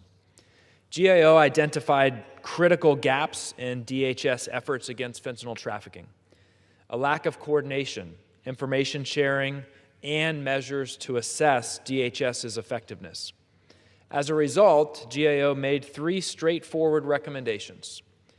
First, establish a program to collect data and measure effectiveness. Second, ensure access to information across DHS components. And third, develop performance goals and measures aligned with DHS's strategic objectives. Our bill simply would put into law those common sense recommendations. Fentanyl remains one of the most devastating public safety and public health challenges facing our nation. The scourge of fentanyl trafficking is sobering. CDC data showed that fentanyl accounted for over 69% of all drug overdose deaths in the United States in 2025. Last year alone in the DC metropolitan region, there were nearly 1,000 deaths due to fentanyl overdose. With lives, resources, and time on the line, it's important for DHS personnel to not only work hard in the fight against illicit fentanyl, but to also work smart against this enormous challenge. That requires collaboration and the ability to assess how their operations are having an impact. I urge my colleagues to support this legislation, and I reserve the balance of my time. The gentleman from Virginia reserves. The chair recognizes the gentleman from New York. Madam Speaker, I have no more speakers and am prepared to close after the gentleman from Virginia closes. The gentleman reserves. The chair recognizes the gentleman from Virginia. Madam Speaker, I yield myself the balance of my time. Gentleman is recognized. Thank you, Madam Speaker. I want to thank Mr. McCall, who was my co-lead on this legislation. I want to thank the chairman, Ranking Member Thompson, and Mr. Correa as well, who worked hard on it. As I said, this bipartisan legislation would put 3 GAO recommendations for combating illicit fentanyl into law. It would require the establishment of a program to collect data and measure the effectiveness of current efforts to counter illicit fentanyl, ensure information sharing across DHS components, and require the development of performance goals and measures. With that, Madam Speaker, I urge all members to join me in supporting H.R. 8535 and yield back the balance of my time. The gentleman for Virginia yields. The chair recognizes the gentleman from New York. Madam Speaker, I yield myself the balance of my time. I want to congratulate and thank Mr. Walkinshaw on his hard work on this bill. It's a great piece of legislation. I encourage my colleagues to support H.R. 8535, and I yield back the balance of my time. The gentleman yields. The question is, will the House suspend the rules and pass the bill H.R. 8535 as amended? Those in favor say aye. Those opposed, no. In the opinion of the chair, 2/3 being in the affirmative, the rules are suspended. The bill is passed, and without objection, the motion to reconsider is laid on the table. Without objection, the title is amended. For what purpose is the gentleman from New York seek recognition? Madam Speaker, I move to suspend the rules and pass the bill H.R. 7574. The clerk will report the title of the bill. Union Calendar Number 640, H.R. 7574. A bill to provide for the reorganization and realignment of the Engagement Liaison and Outreach Office of the Department of Homeland Security and for other purposes. Pursuant to the rule, the gentleman from New York, Mr. Garbarino, and the gentleman from Virginia, Mr. Walkinshaw, each will control 20 minutes. The chair recognizes the gentleman from New York. Madam Speaker, I ask unanimous consent that all members have 5 legislative days in which to revise and extend their remarks and to include extraneous material on H.R. 7574. Without objection. Thank you, Madam Speaker. I yield myself as much time as I may consume. The chair recognizes the gentleman from New York. I rise in support of H.R. 7574, the ELO Realignment and Strategic Engagement Reform Act of 2026. Department of Homeland Security's Engagement, Liaison, and Outreach, or ELO office, operates as a separate office within the Office of Intelligence Analysis. Despite their similar functions, ELO operates separately from the INA's Partner Engagement Directorate, which facilitates information flows and access for state, local, tribal, and territorial partners.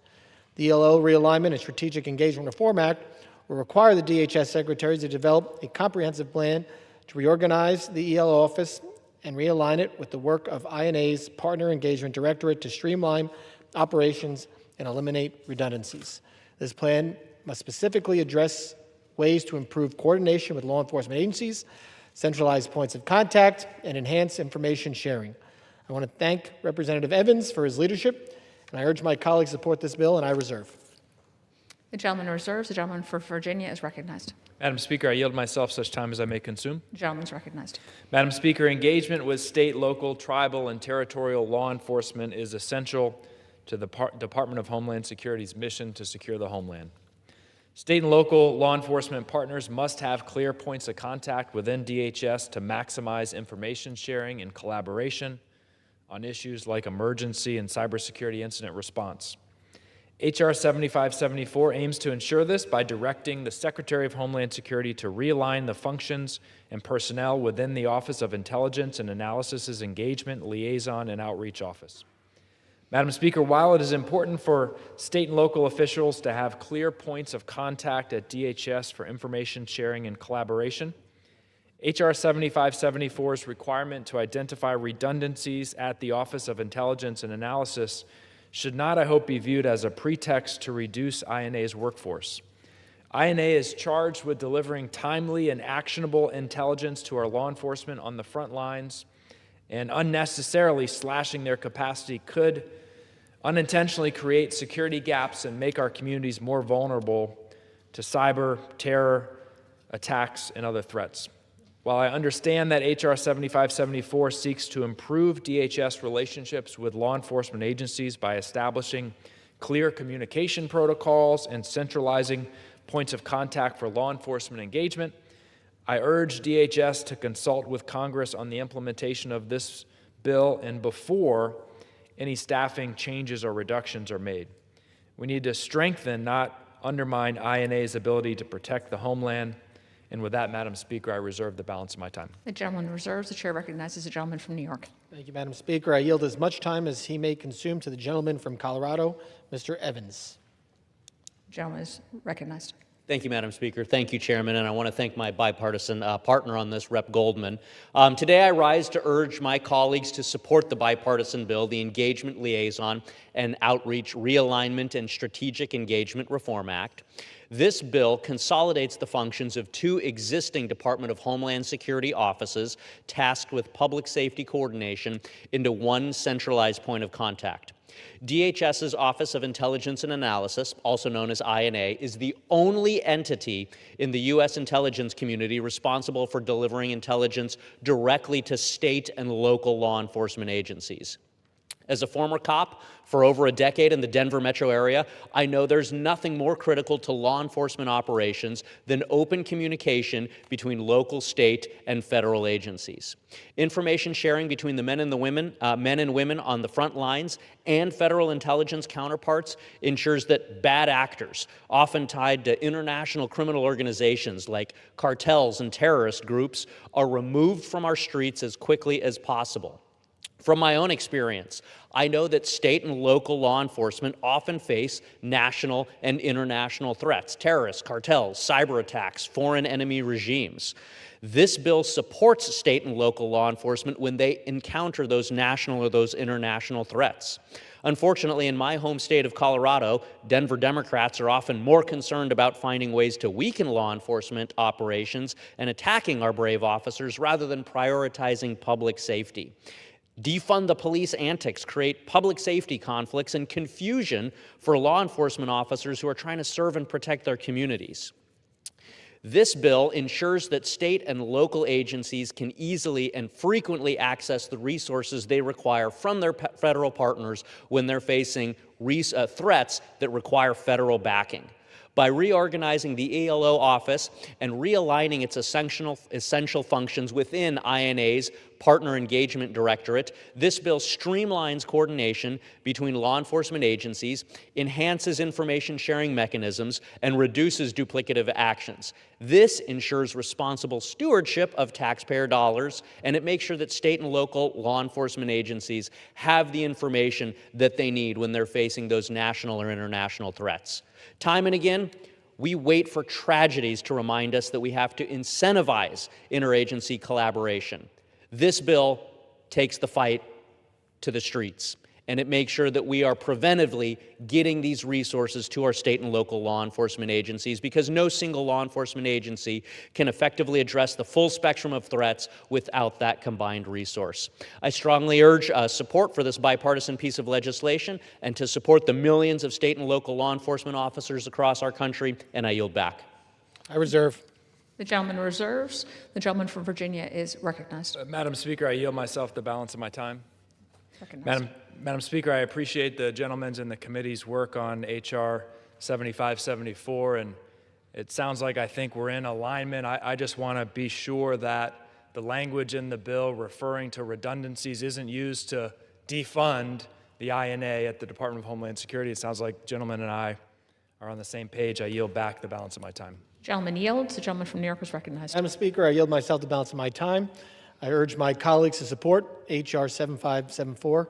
Congratulate Mr. Evans on this fine piece of legislation, and I yield back the balance of my time. Gentleman yields back. The question is, will the House suspend the rules and pass the bill H.R. 7574? Those in favor say aye. Those opposed say no.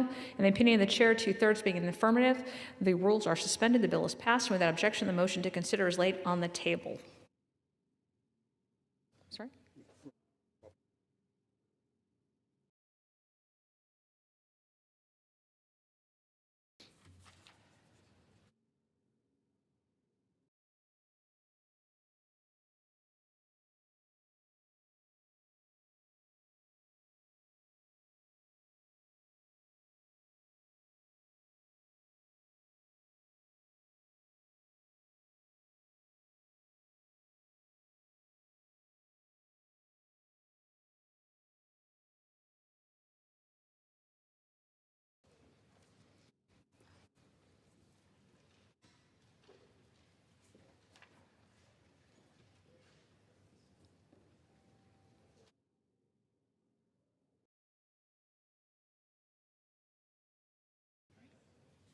For what purpose does the gentleman from Wisconsin seek recognition?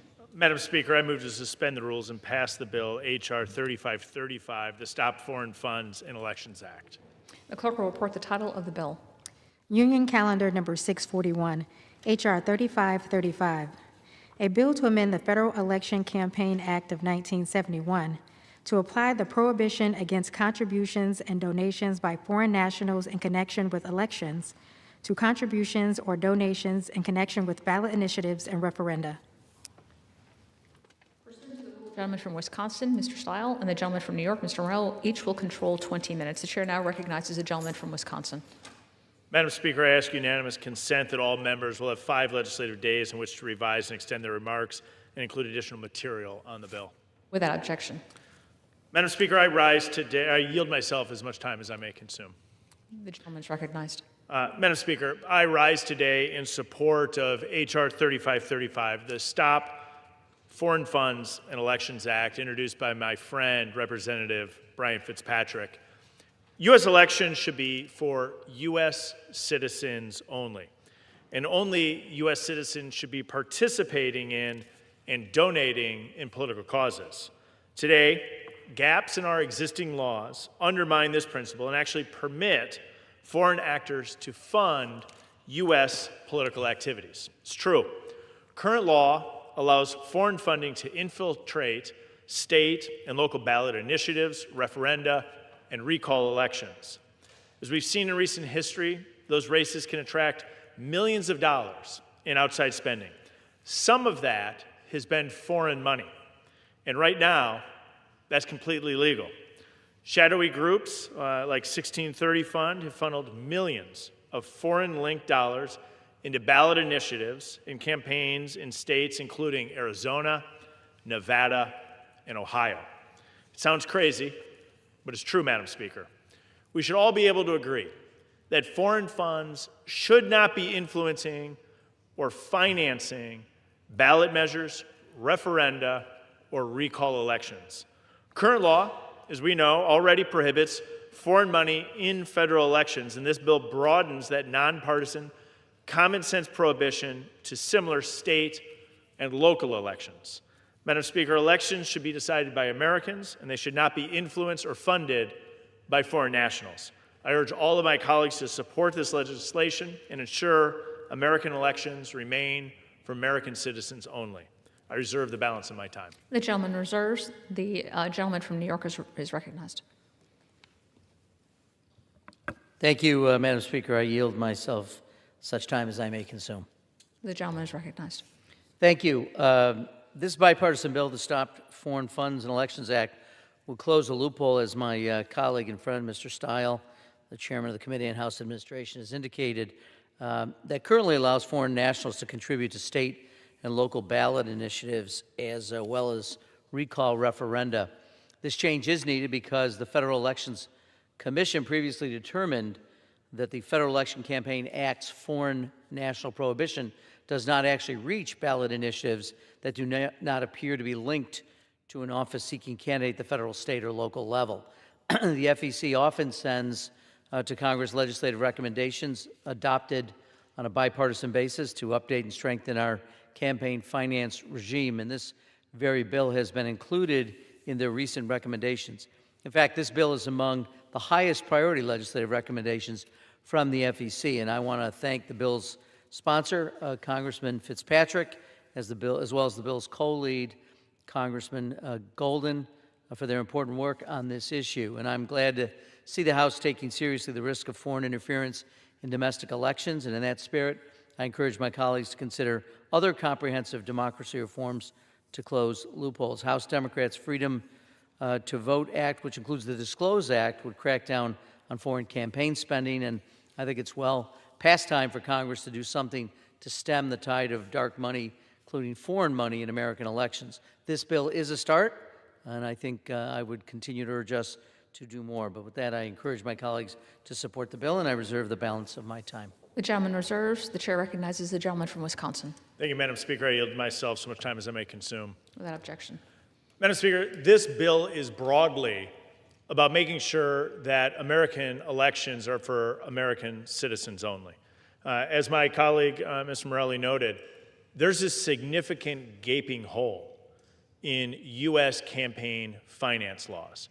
And in particular, that's in relation to the measures that we've spoken about ballot initiatives, other essential pieces of American democracy that currently allow for foreign funding to come in and influence those campaigns. And while that's not an office seeker for elected office, I think it's without a doubt that those elections and those ballot initiatives are in many ways equally essential to American democracy. And so closing out this gap and making sure that foreign funds are not finding their way into U.S. elections is absolutely essential. I want to thank my colleague, Mr. Fitzpatrick, for authoring this legislation, of understanding the importance of making sure that we're rooting out foreign funds inside U.S. elections. There's a basic premise and a basic principle. And in particular, at a period of time when it is so simple and so easy for funds to be transmitted into these political activities here in the United States of America. An individual outside the United States could easily move funds in to influence a U.S. election. Of course, it's illegal for a donation to be made to an individual seeking federal elected office. But right now, the underlying law does not ban that for purposes of ballot initiatives, local ballot initiatives, referenda, or recall elections. And this legislation fixes that very important point. So, Madam Speaker, I reserve the balance of my time. The gentleman reserves. The chair recognizes the gentleman from New York.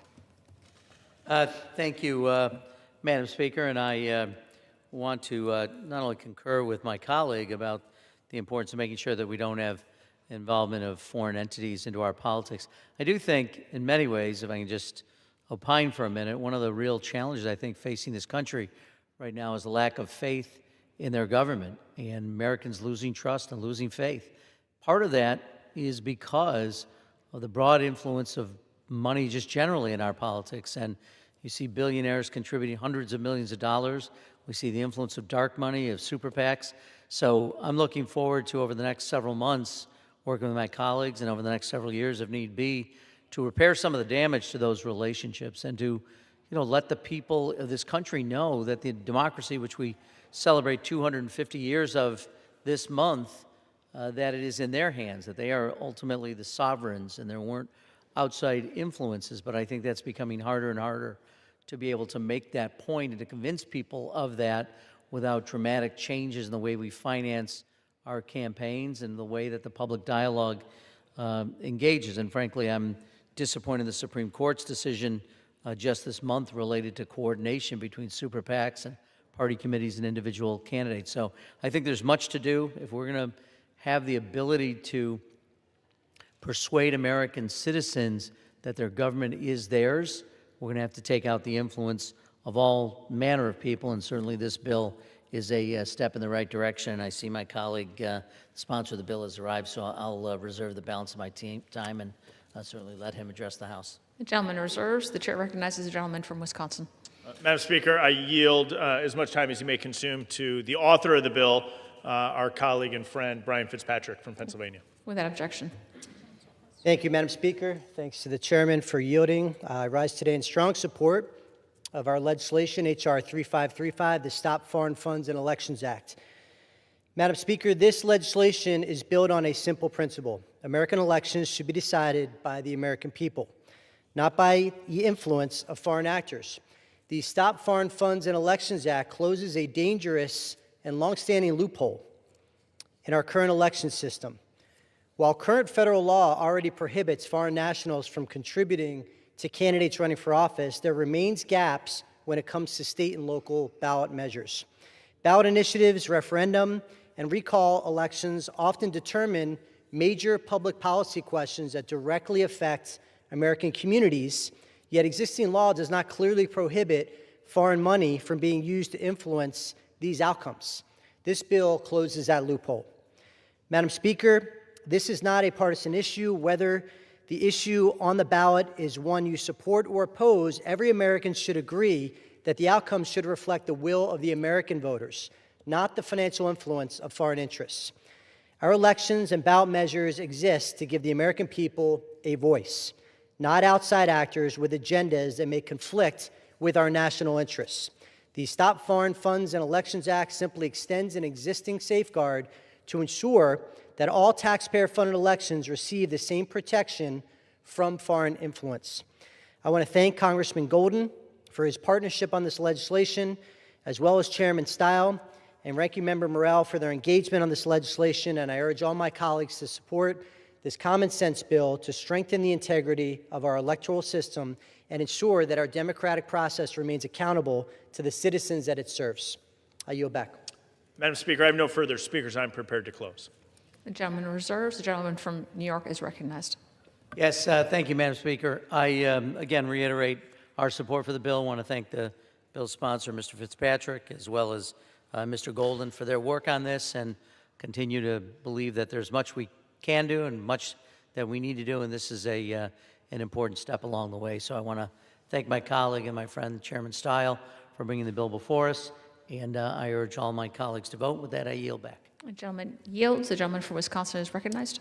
Madam Speaker, I'll close by saying I thank my colleague Brian Fitzpatrick from Pennsylvania, the ranking member, Mr. Morelli, for his work on closing this gap in federal law. I encourage all of our colleagues to vote in favor of H.R. 3535, and I yield back. The gentleman yields. The question is, will the House suspend the rules and pass the bill H.R. 3535? Those in favor say aye. Those opposed, no.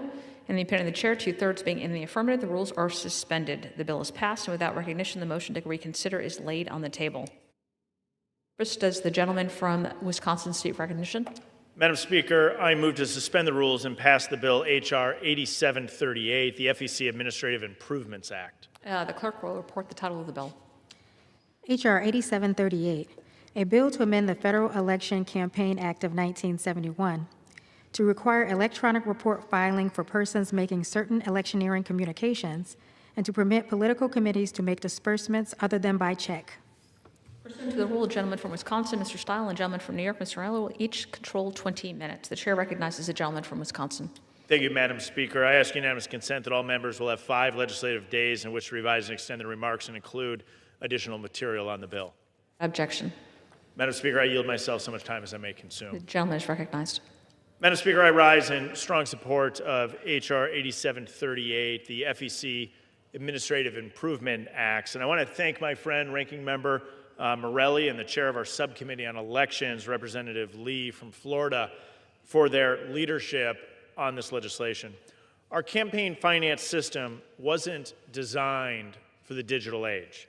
That extends to the statutes governing the work of the Federal Elections Commission.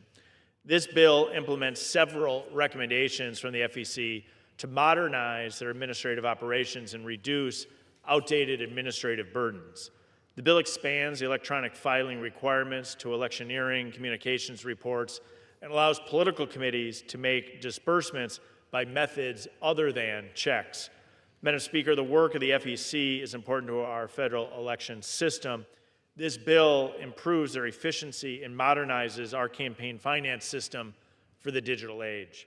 I urge immediate passage of the legislation, and I reserve the balance of my time. The gentleman reserves. The gentleman from New York is recognized. Thank you, Madam Speaker. I yield myself such time as I may consume. The gentleman is recognized. Thank you, Madam Speaker. This is, and I agree again with my colleague and friend, Chairman Stile, this is a meaningful bipartisan bill to ensure that the public receives important information about election-relevant communications. I was happy to co-introduce this bill with several members of the Committee on House Administration, both Republican and Democratic, and thank you to Chairman Stile for his leadership, to Congresswoman Lee and Congresswoman Sewell for their work on this. As people may know, Congresswoman Lee and Congresswoman Sewell in particular work hard on election administration issues of the leaders of the committee's elections subcommittee. And as it becomes harder to find common ground in Congress, I commend my co-sponsors for their work on this and other issues important to the work at hand. The bill we're considering today, the FEC Administrative Improvements Act, would amend the Federal Election Campaign Act of 1971 to require campaign committees to file their electioneering communications with the Federal Elections Commission in electronic format as opposed to on paper. As the FEC has informed Congress, compared to data from paper reports, data from electronically filed reports is received, processed, and disseminated more easily and efficiently, resulting in the better use of resources. I couldn't agree more. In contrast, paper filings take days to be available to provide critical information for the public. So modernizing our campaign disclosure functions is a common sense reform for those of us who live in the 21st century, and we're grateful we get an opportunity to do that. But there are substantive reasons to make this change as well. The Supreme Court has long recognized that disclosure requirements are vitally important. Disclosure provides the electorate with information as to where political campaign money comes from and how it's spent. American voters are best equipped to choose leaders when they have the most fulsome, up-to-date information at hand. And the FEC Administrative Improvements Act would also tackle another bipartisan legislative recommendation from the FEC, allowing committees to make disbursement in ways other than by check. The Committee on House Administration, and I speak, I think, for colleagues on both sides, cares deeply about modernization, and modernizing Congress has in recent years driven thoughtful and bipartisan work by committee members to improve the function of this institution. So in our interest, modernization extends to the FEC. So H.R. 8738 will bring the FEC into the modern era and aid every American voter as they exercise their fundamental rights. So given the bipartisan agreement on the bill, I hope we can move it rapidly from the floor to the Senate and then the President's desk for signatures. Again, want to thank my colleague, Chairman Stile, for his courtesies and for his leadership in this. And with that, I'll reserve the balance of my time. The gentleman reserves. The chair recognizes the gentleman from Wisconsin. Madam Speaker, I'm prepared to close. I reserve. The gentleman's recognized.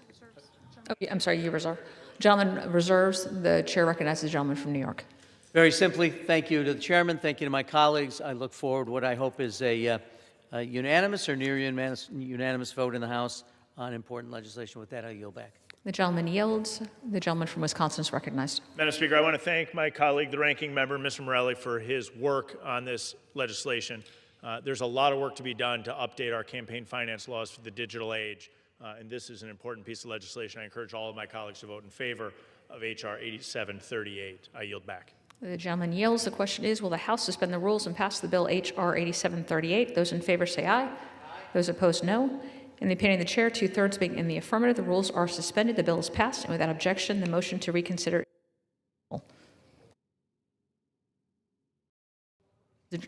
For what purpose does the gentleman from Wisconsin seek recognition?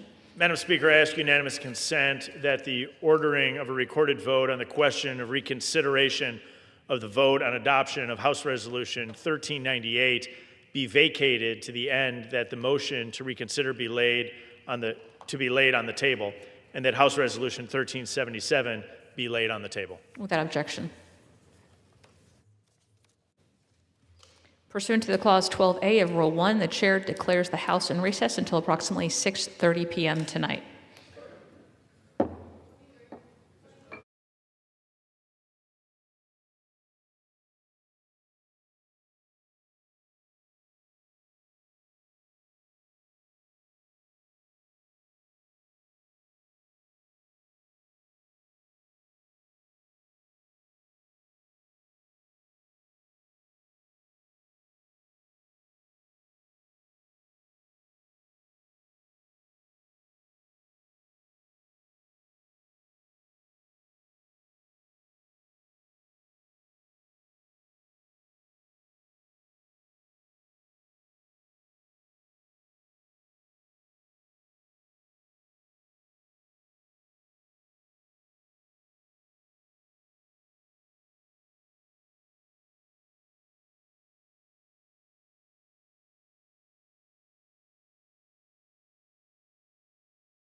The House will be in order.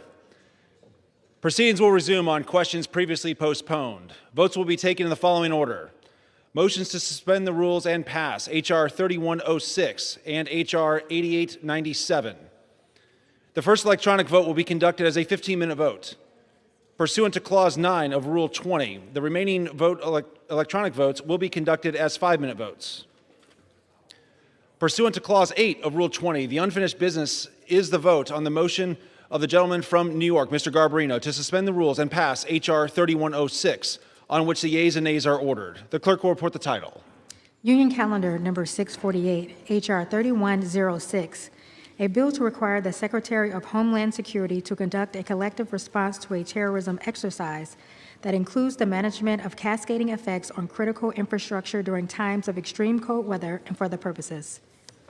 The question is, will the House suspend the rules and pass the bill? Members will record their votes by electronic device. This is a 15-minute vote.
On this vote, the yeas are 400, the nays are 7. Two-thirds being the affirmative, the rules are suspended. The bill is passed. Without objection, the motion to reconsider is laid on the table. Pursuant to Clause 8 of Rule 20, the unfinished business is the vote on the motion from the gentleman of New York, Mr. Garbarino, to suspend the rules and pass H.R. 8897 as amended, on which the yeas and nays are ordered. The clerk will report the title. H.R. 8897, a bill to improve travel for American families and for other purposes. The question is, will the House suspend the rules and pass the bill as amended? Members will record their votes by electronic device. This is a 5-minute vote.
On this vote, the yeas are 398, the nays are 12. Two-thirds being in the affirmative, the rules are suspended, the bill is passed, and without objection, the motion to reconsider is laid on the table.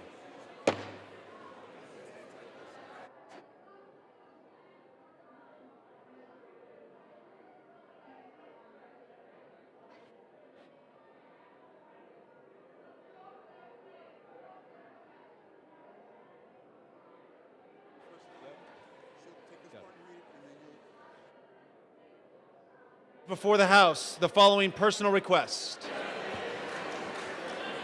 Leave of absence requested for Mr. Danny K. Davis of Illinois for today. Without objection, the request is granted.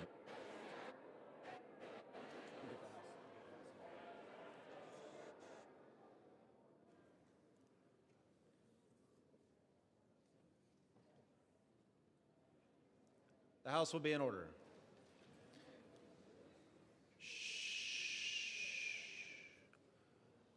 For what purpose does the gentleman from South Carolina seek recognition? Mr. Speaker, I rise to ask unanimous consent that I am allowed to speak out of order. Without objection, so ordered. Thank you, Mr. Speaker. I, like many others, was shocked and saddened to learn of the passing of Senator Lindsey Graham, who served in this body from 1995 to 2003, when he left to begin serving in the Senate. I wrote in the introduction of my memoir that I entitled Blessed Experiences, Genuinely Southern, Proudly Black. All of my experiences have not been pleasant, but I have considered all of them to be blessings. And so it was with Lindsey Graham. My relationships with Lindsey were sometimes partisan and passionate, mostly productive on behalf of the people of South Carolina. For more than 3 decades, we served the people of the Panhandle State together here in Congress. Throughout that time, we maintained a relationship grounded in mutual respect, even when our political differences were significant.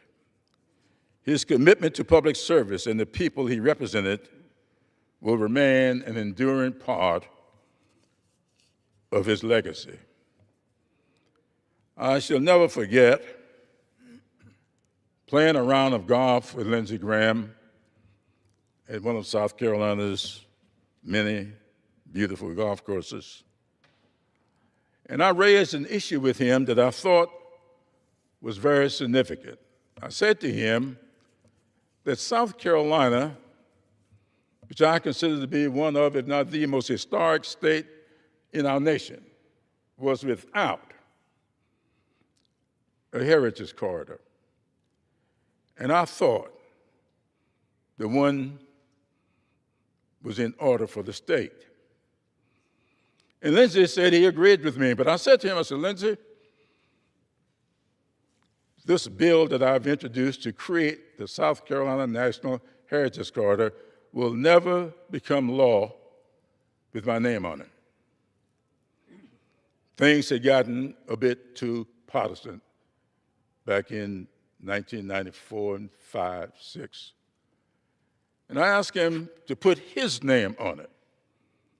And he said to me, I don't want to take your legislation. And I said to him, you're not taking it. I'm giving it to you. And then he said, I don't know if I understand what it's all about. And I said to him, when the bill is called, invite me to speak on it. And he did. South Carolina got that heritage corridor and has now gotten 2 more since. And in every one of those heritage corridors, I worked with Lindsey Graham to make it happen. South Carolina now has 3 national monuments or 3 national parks. We had only 1 national monument, but now we have 3 national parks. The monument, I worked with his predecessor to get, but with the last 2 national parks, I worked with Lindsey Graham to do it quietly. We didn't have press conferences.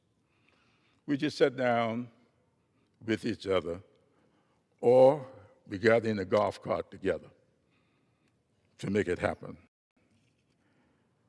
That's the way it was with Lindsey Graham, someone who was passionate but productive and sometimes pleasant. Sometimes. With that, I'd like to yield to Congressman Joe Wilson.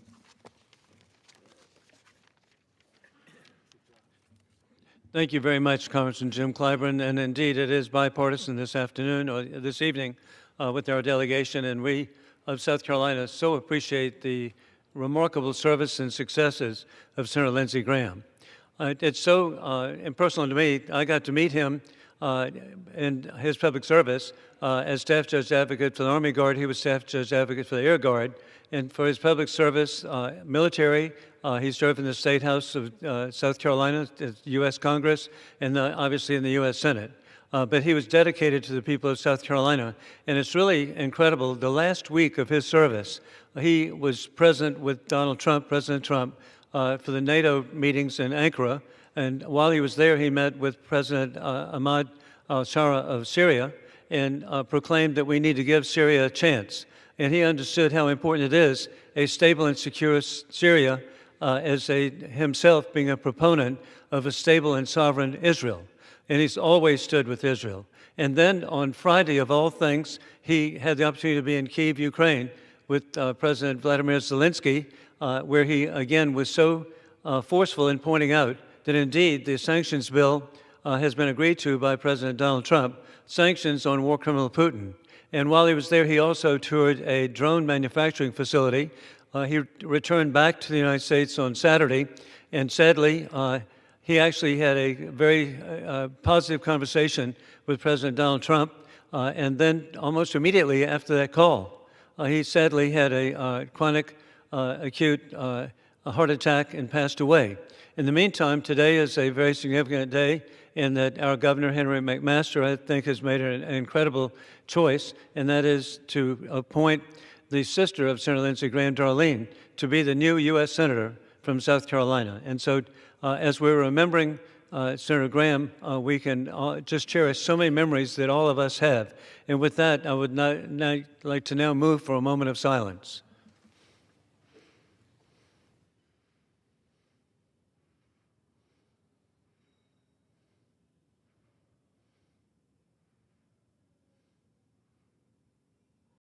Thank you, Mr. Speaker. And Mr. Speaker, I send to the desk a privileged resolution and ask for its immediate consideration in the House. Gentleman will suspend.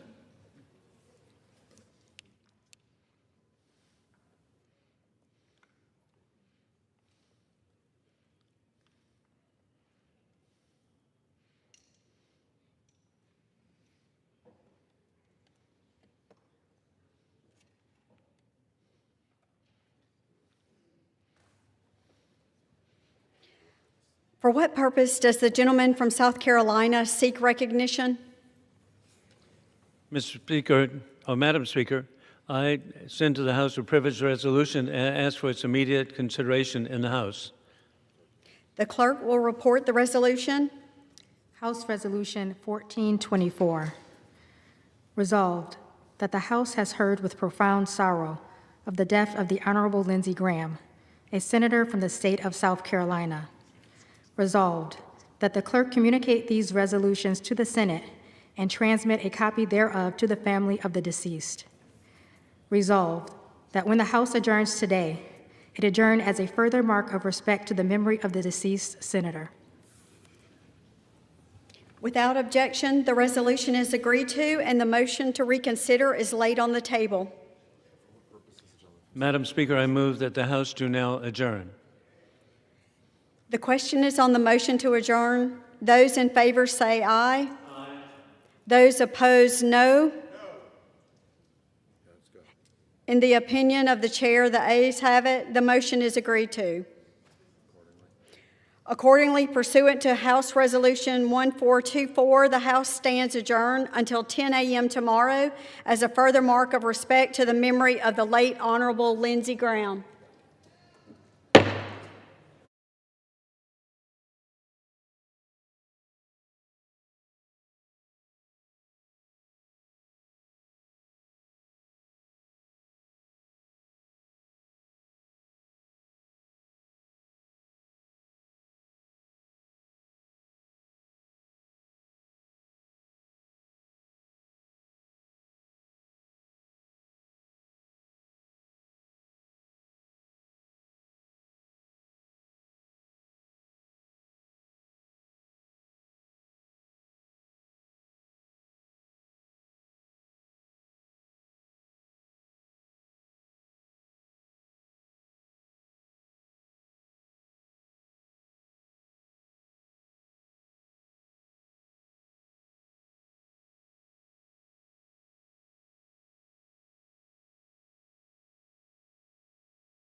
The House will be in order. Chair lays before the House communication from the Speaker. The Speaker's Rooms, Washington, D.C., July 13th, 2026. I hereby appoint the Honorable David J. Taylor to act as Speaker pro tempore on this day. Signed, Mike Johnson, Speaker of the House of Representatives. Pursuant to the order of the House of January 6, 2026, the Chair will now recognize members from the list submitted by the majority and minority leaders for morning hour debate. The Chair will alternate recognition between the parties with time equally allocated between the parties, and each member other than the majority and minority leaders and the minority whip limited to 5 minutes, but in no event shall debate continue beyond 1:50 p.m. The Chair recognizes the gentleman from Pennsylvania, Mr. Joyce, for 5 minutes. Thank you, Mr. Speaker. It is with a heavy heart that I rise to honor the life and the career of Don Detweiler, who passed away in Blair County. Our community mourns the loss of a business leader, a husband, a father, a grandfather, a great-grandfather. On a personal level, I knew Don as a neighbor, as a patient of mine, and as a friend.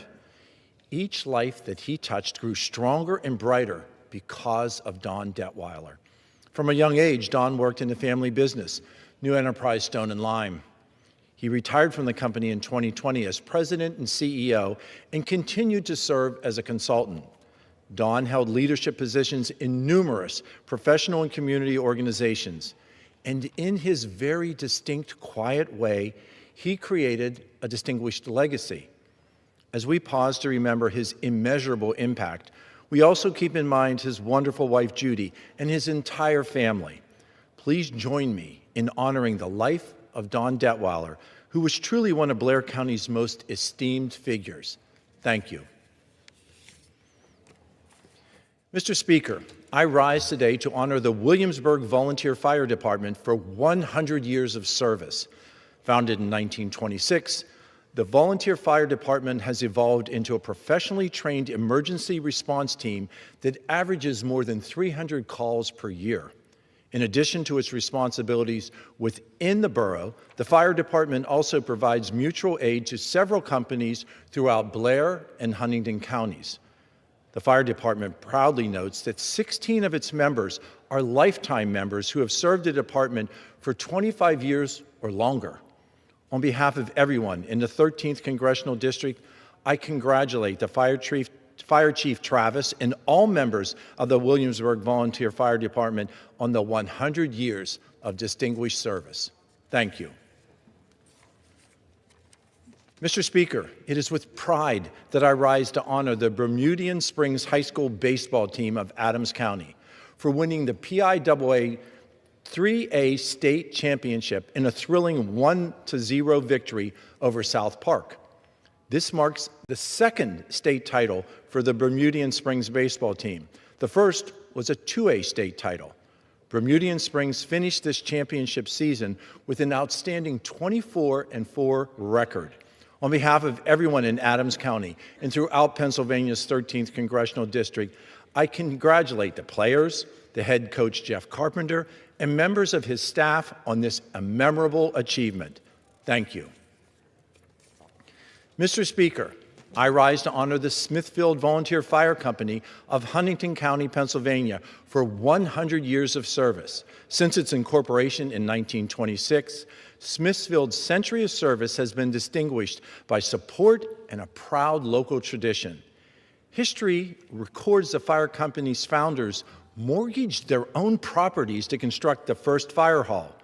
And despite changing times, the community has remained the heart of this organization. Longtime member and fire company president Jeff Schaefer has noted that his father was the company's second fire chief and his mother was a charter member of the Ladies Auxiliary. Congratulations to the Smithfield Volunteer Fire Company. Thank you. Mr. Speaker, I rise to honor the Greencastle Antrim High School baseball team for winning the PIAA 5A state championship. During a 5-hour contest, the longest championship game in PIAA history, Greencastle Antrim defeated Du Bois 6-5 in 14 arduous innings. Most certainly, Greencastle Antrim's first state baseball championship title was secured in an incredible fashion. Relying on superior talent, resilience, and team chemistry, they finished the season with a 24-3 record. The team will forever be a source of pride for the community. I congratulate the players. I congratulate head coach Eric Shaner and the members of his staff of Greencastle Antrim for this historic achievement. Thank you, Mr. Speaker, and I yield back. The gentleman yields. The chair recognizes the gentleman from North Carolina, Mr. Murphy, for 5 minutes.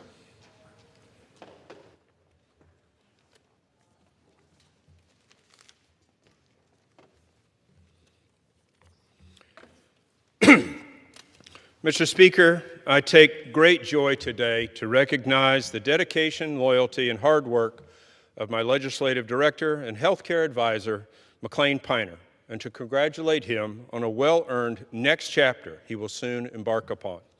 I have known McLean his entire life. McLean comes from a great family that lived just around the corner from me in our neighborhood in Greenville, North Carolina. My wife and I are great friends with his parents, and our children went to school together for many years.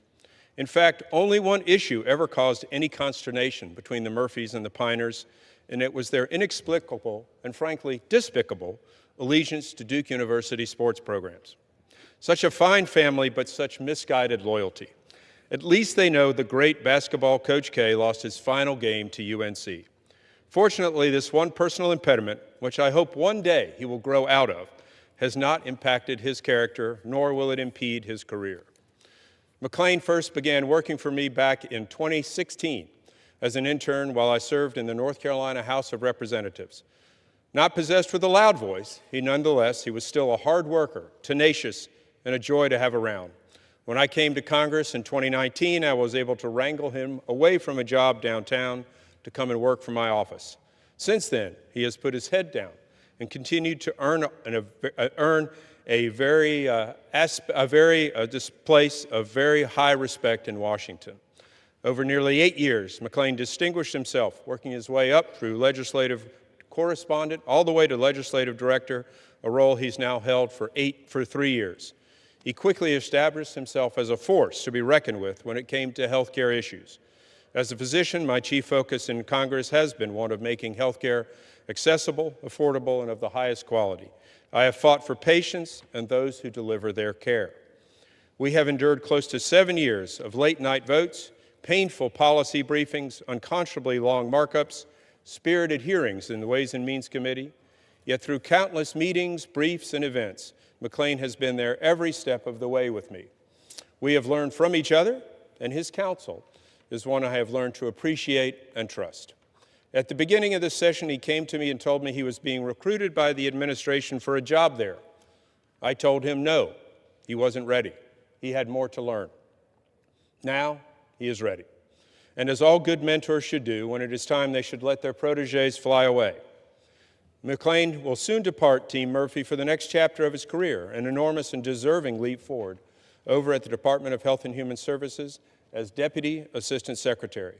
With gratitude and a heart full of pride, I honor and congratulate McLean on this remarkable run we have had in his bright, very, very bright future. It is not often a member possesses a staff member that shows such loyalty, thoughtfulness, and dedication as McLean Piner. Washington can be a very difficult environment to operate in, especially those new to politics. McLean has developed a keen sense of what is necessary to deliver meaningful change to improve American health care. His intellect, ability to connect with others, and communication have made him an indispensable asset to anyone who wants to get down to business and make an impact.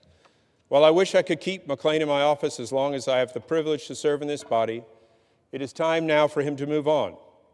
I have no doubt that he will be successful in his new perch, continuing to serve the American public. This is not a goodbye, but a celebration. It's a heartfelt congratulations that I salute a special individual who deserves great recognition and will continue to impress beyond my imagination. Congratulations, McLean. I wish you well in your next chapter and your next journey.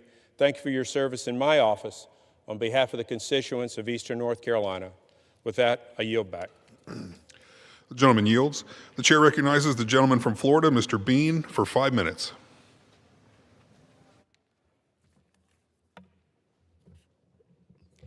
Thank you very much, Mr. Speaker. Mr. Speaker, I rise today to recognize someone whose name is not in the headlines, but whose impact has been felt through the halls of Congress and across America. Mr. Speaker, today I have the distinct privilege of honoring my Chief of Staff, Jamie Robinette, as she retires after 25 years of extraordinary service to the United States House of Representatives. For 25 years, Jamie Robinette has been one of those professionals whose leadership, wisdom, and steady hand have helped members of Congress serve their constituents with excellence. Jamie has spent her career making others successful, including this congressman, Mr. Speaker, and ensuring that the people's business gets done. Jamie's congressional journey began in 2001 with Congressman John Culberson of Texas. Over her first 18 years in that office, she held virtually every position and eventually, not surprisingly, rose to Chief of Staff. She became known quickly as someone whose judgment could be trusted, whose word was good, and whose dedication to public service never wavered. She later brought that same commitment and experience as Chief of Staff to Congressman Ross Spano and Senior Advisor to Congressman Neil Dunn, and as the first Executive Director of the Suburban Caucus under Congresswoman Ann Wagner. At every stop, Jamie earned a reputation for building strong teams, developing talented staff, and solving difficult problems. From my very first day as a member of Congress, Jamie became my trusted advisor and leader of the Bean Team. She has helped shape our office into one that puts constituents first, responds with urgency, and approaches every challenge with professionalism and respect. Anyone who has crossed paths or worked with Jamie knows that she possesses both institutional knowledge and genuine humility. She understands the rules of the House, the complexities of the legislative process, and the utmost importance of constituent service. But what truly sets her apart is how she treats people. She leads with grace. She listens before she speaks, and she mentors young staff with patience and encouragement. She celebrates the success of others before her own. She constantly takes calls from me, hey, can you talk to this young person who's thinking about a career? And she takes it and gives them that advice. To Jamie's family, who is in the gallery today, thank you for sharing her with me and the institution which she served so faithfully. Public service requires sacrifice not only from those who serve, but those who support them at home. The recognition belongs to you as well. Mr. Speaker, public service remains one of the noblest callings in our nation. Jamie has answered that call every day for 25 years with honor, excellence, humility, and grace. On behalf of the United States House of Representatives and the people of Florida's 4th Congressional District, thank you, Jamie. God bless you, your family, and the next chapter of your life. Go get them. Thank you, Mr. Speaker. I yield back. The gentleman yields back. Members are reminded to address their remarks to the chair and that it is not in order to introduce occupants in the gallery to the House. The chair recognizes the gentleman from Illinois, Mr. LaHood, for 5 minutes. Thank you, Mr. Speaker. I ask unanimous consent to address the House and revise and extend my remarks. Without objection. Mr. Speaker, I rise today to recognize Agatushi's Restaurant in Peoria, Illinois, as it approaches an extraordinary milestone of 100 years in business. This family-owned restaurant has been a cornerstone of Central Illinois since 1926, representing the enduring spirit of entrepreneurship, family, and community that defines the heart of Peoria. Founded in 1926 by Vincenzo James Agatushi, Agatushi's Restaurant began as a small grocery store before becoming one of Peoria's most beloved family-owned restaurants. During the Great Depression, James transformed his grocery store into a restaurant to serve the community, later obtaining liquor license number 13, now the oldest continually owned license in Peoria. The Agatucci family has built a tradition of hard work, tremendous hospitality, and excellence. From introducing pizza to Peoria after World War II to expanding into frozen pizza and the sauce market, Agatucci's has continued to bring people together over delicious food and warm hospitality. Agatucci's is proudly operating by the fourth generation of the Agatucci family. As the restaurant enters its 10th decade, Danny and Tony Agatucci remain committed to the same values that built their family's legacy. As we commemorate this incredible milestone, I want to recognize Danny and Tony Agatucci and their fathers who they learned from, and the entire Agatucci family for their dedication, entrepreneurial spirit, and lasting contribution to Peoria. Congratulations on 100 years of family, food, and community, and best wishes for the next 100 years. I yield back. The gentleman yields. Pursuant to Clause 12A of Rule 1, the chair declares the House in recess until 2 p.m. today.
C. Selders at just 44 years of age.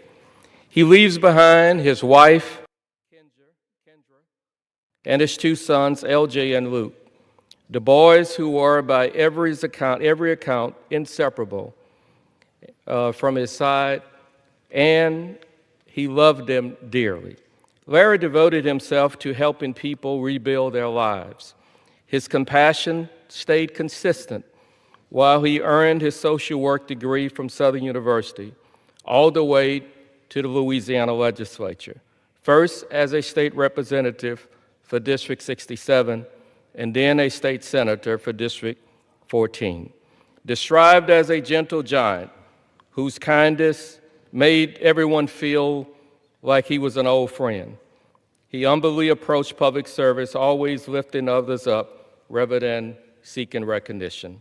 Larry Selders leaves behind a legacy built not on titles, but on the countless lives he touched as a devoted husband, a proud father, a trusted friend, and a true public servant. Louisiana is better because of him, and he is lost as a good friend of me personally. I yield back. For what purpose does the gentleman from North Carolina seek recognition?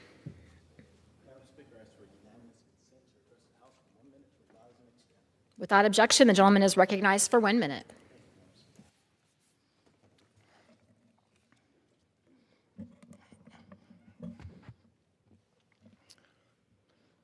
Madam Speaker, I rise with a heavy heart to honor Air Force Major Alexander Davis of Goldsboro. On June the 15th, our nation mourned when a tragic B-52 mishap at Edwards Air Force Base claimed the lives of 8 brave airmen. Alex was among them, and his life was defined by selfless service. From earning the rank of Eagle Scout to his time at North Carolina State University and his distinguished military career, he faithfully answered every call to serve. Whether flying missions, modernizing our Air Force, or encouraging those around him, he was dependable. He dreamed of one day becoming an astronaut, always reaching for the skies.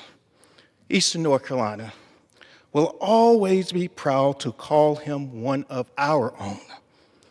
To Doug, Karen, and his family, we grieve with you, we pray with you, and we will forever remember Major Alexander Davis, a beloved airman, a beloved leader, and a true American hero.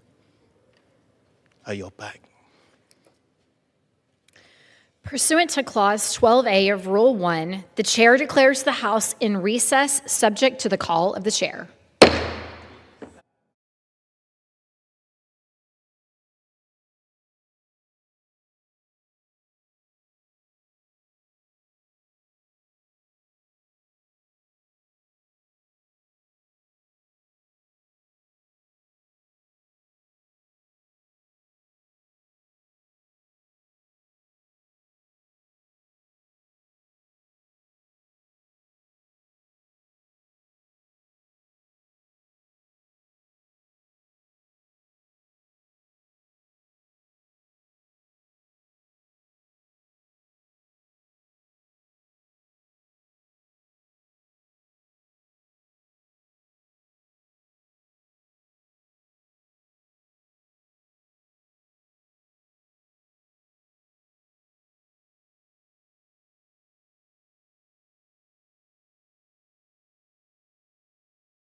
infrastructure that has transformed Fairfax and Northern Virginia into an economic engine and a national model. His legacy can be seen in the Silver Line Metro Extension, the Mosaic District in Merrifield, the Jerry Connolly Cross-County Trail, and the Oakton Library. Jerry was an institutionalist in the best sense. He respected this house not as a monument, but as a living instrument of democracy, one that must be used to hold power accountable, to protect the dignity of public service, to defend those who don't have a voice, and to stand up for our democratic values at home and abroad. And Jerry had a heart as big as his intellect. He loved people. He loved animals. He loved our community. He loved a good conversation, a good story, and even good gossip, sometimes to the frustration of those who were trying to keep him on schedule. But above all, Jerry was a family man. He loved his wife, Smitty, who's here with us today in the gallery. Thank you, Smitty. With a devotion that everyone around him could see, he was endlessly proud of his daughter, Caitlin, and welcomed his son-in-law, Mark, into that circle of love and loyalty that defined him. For all of his accomplishments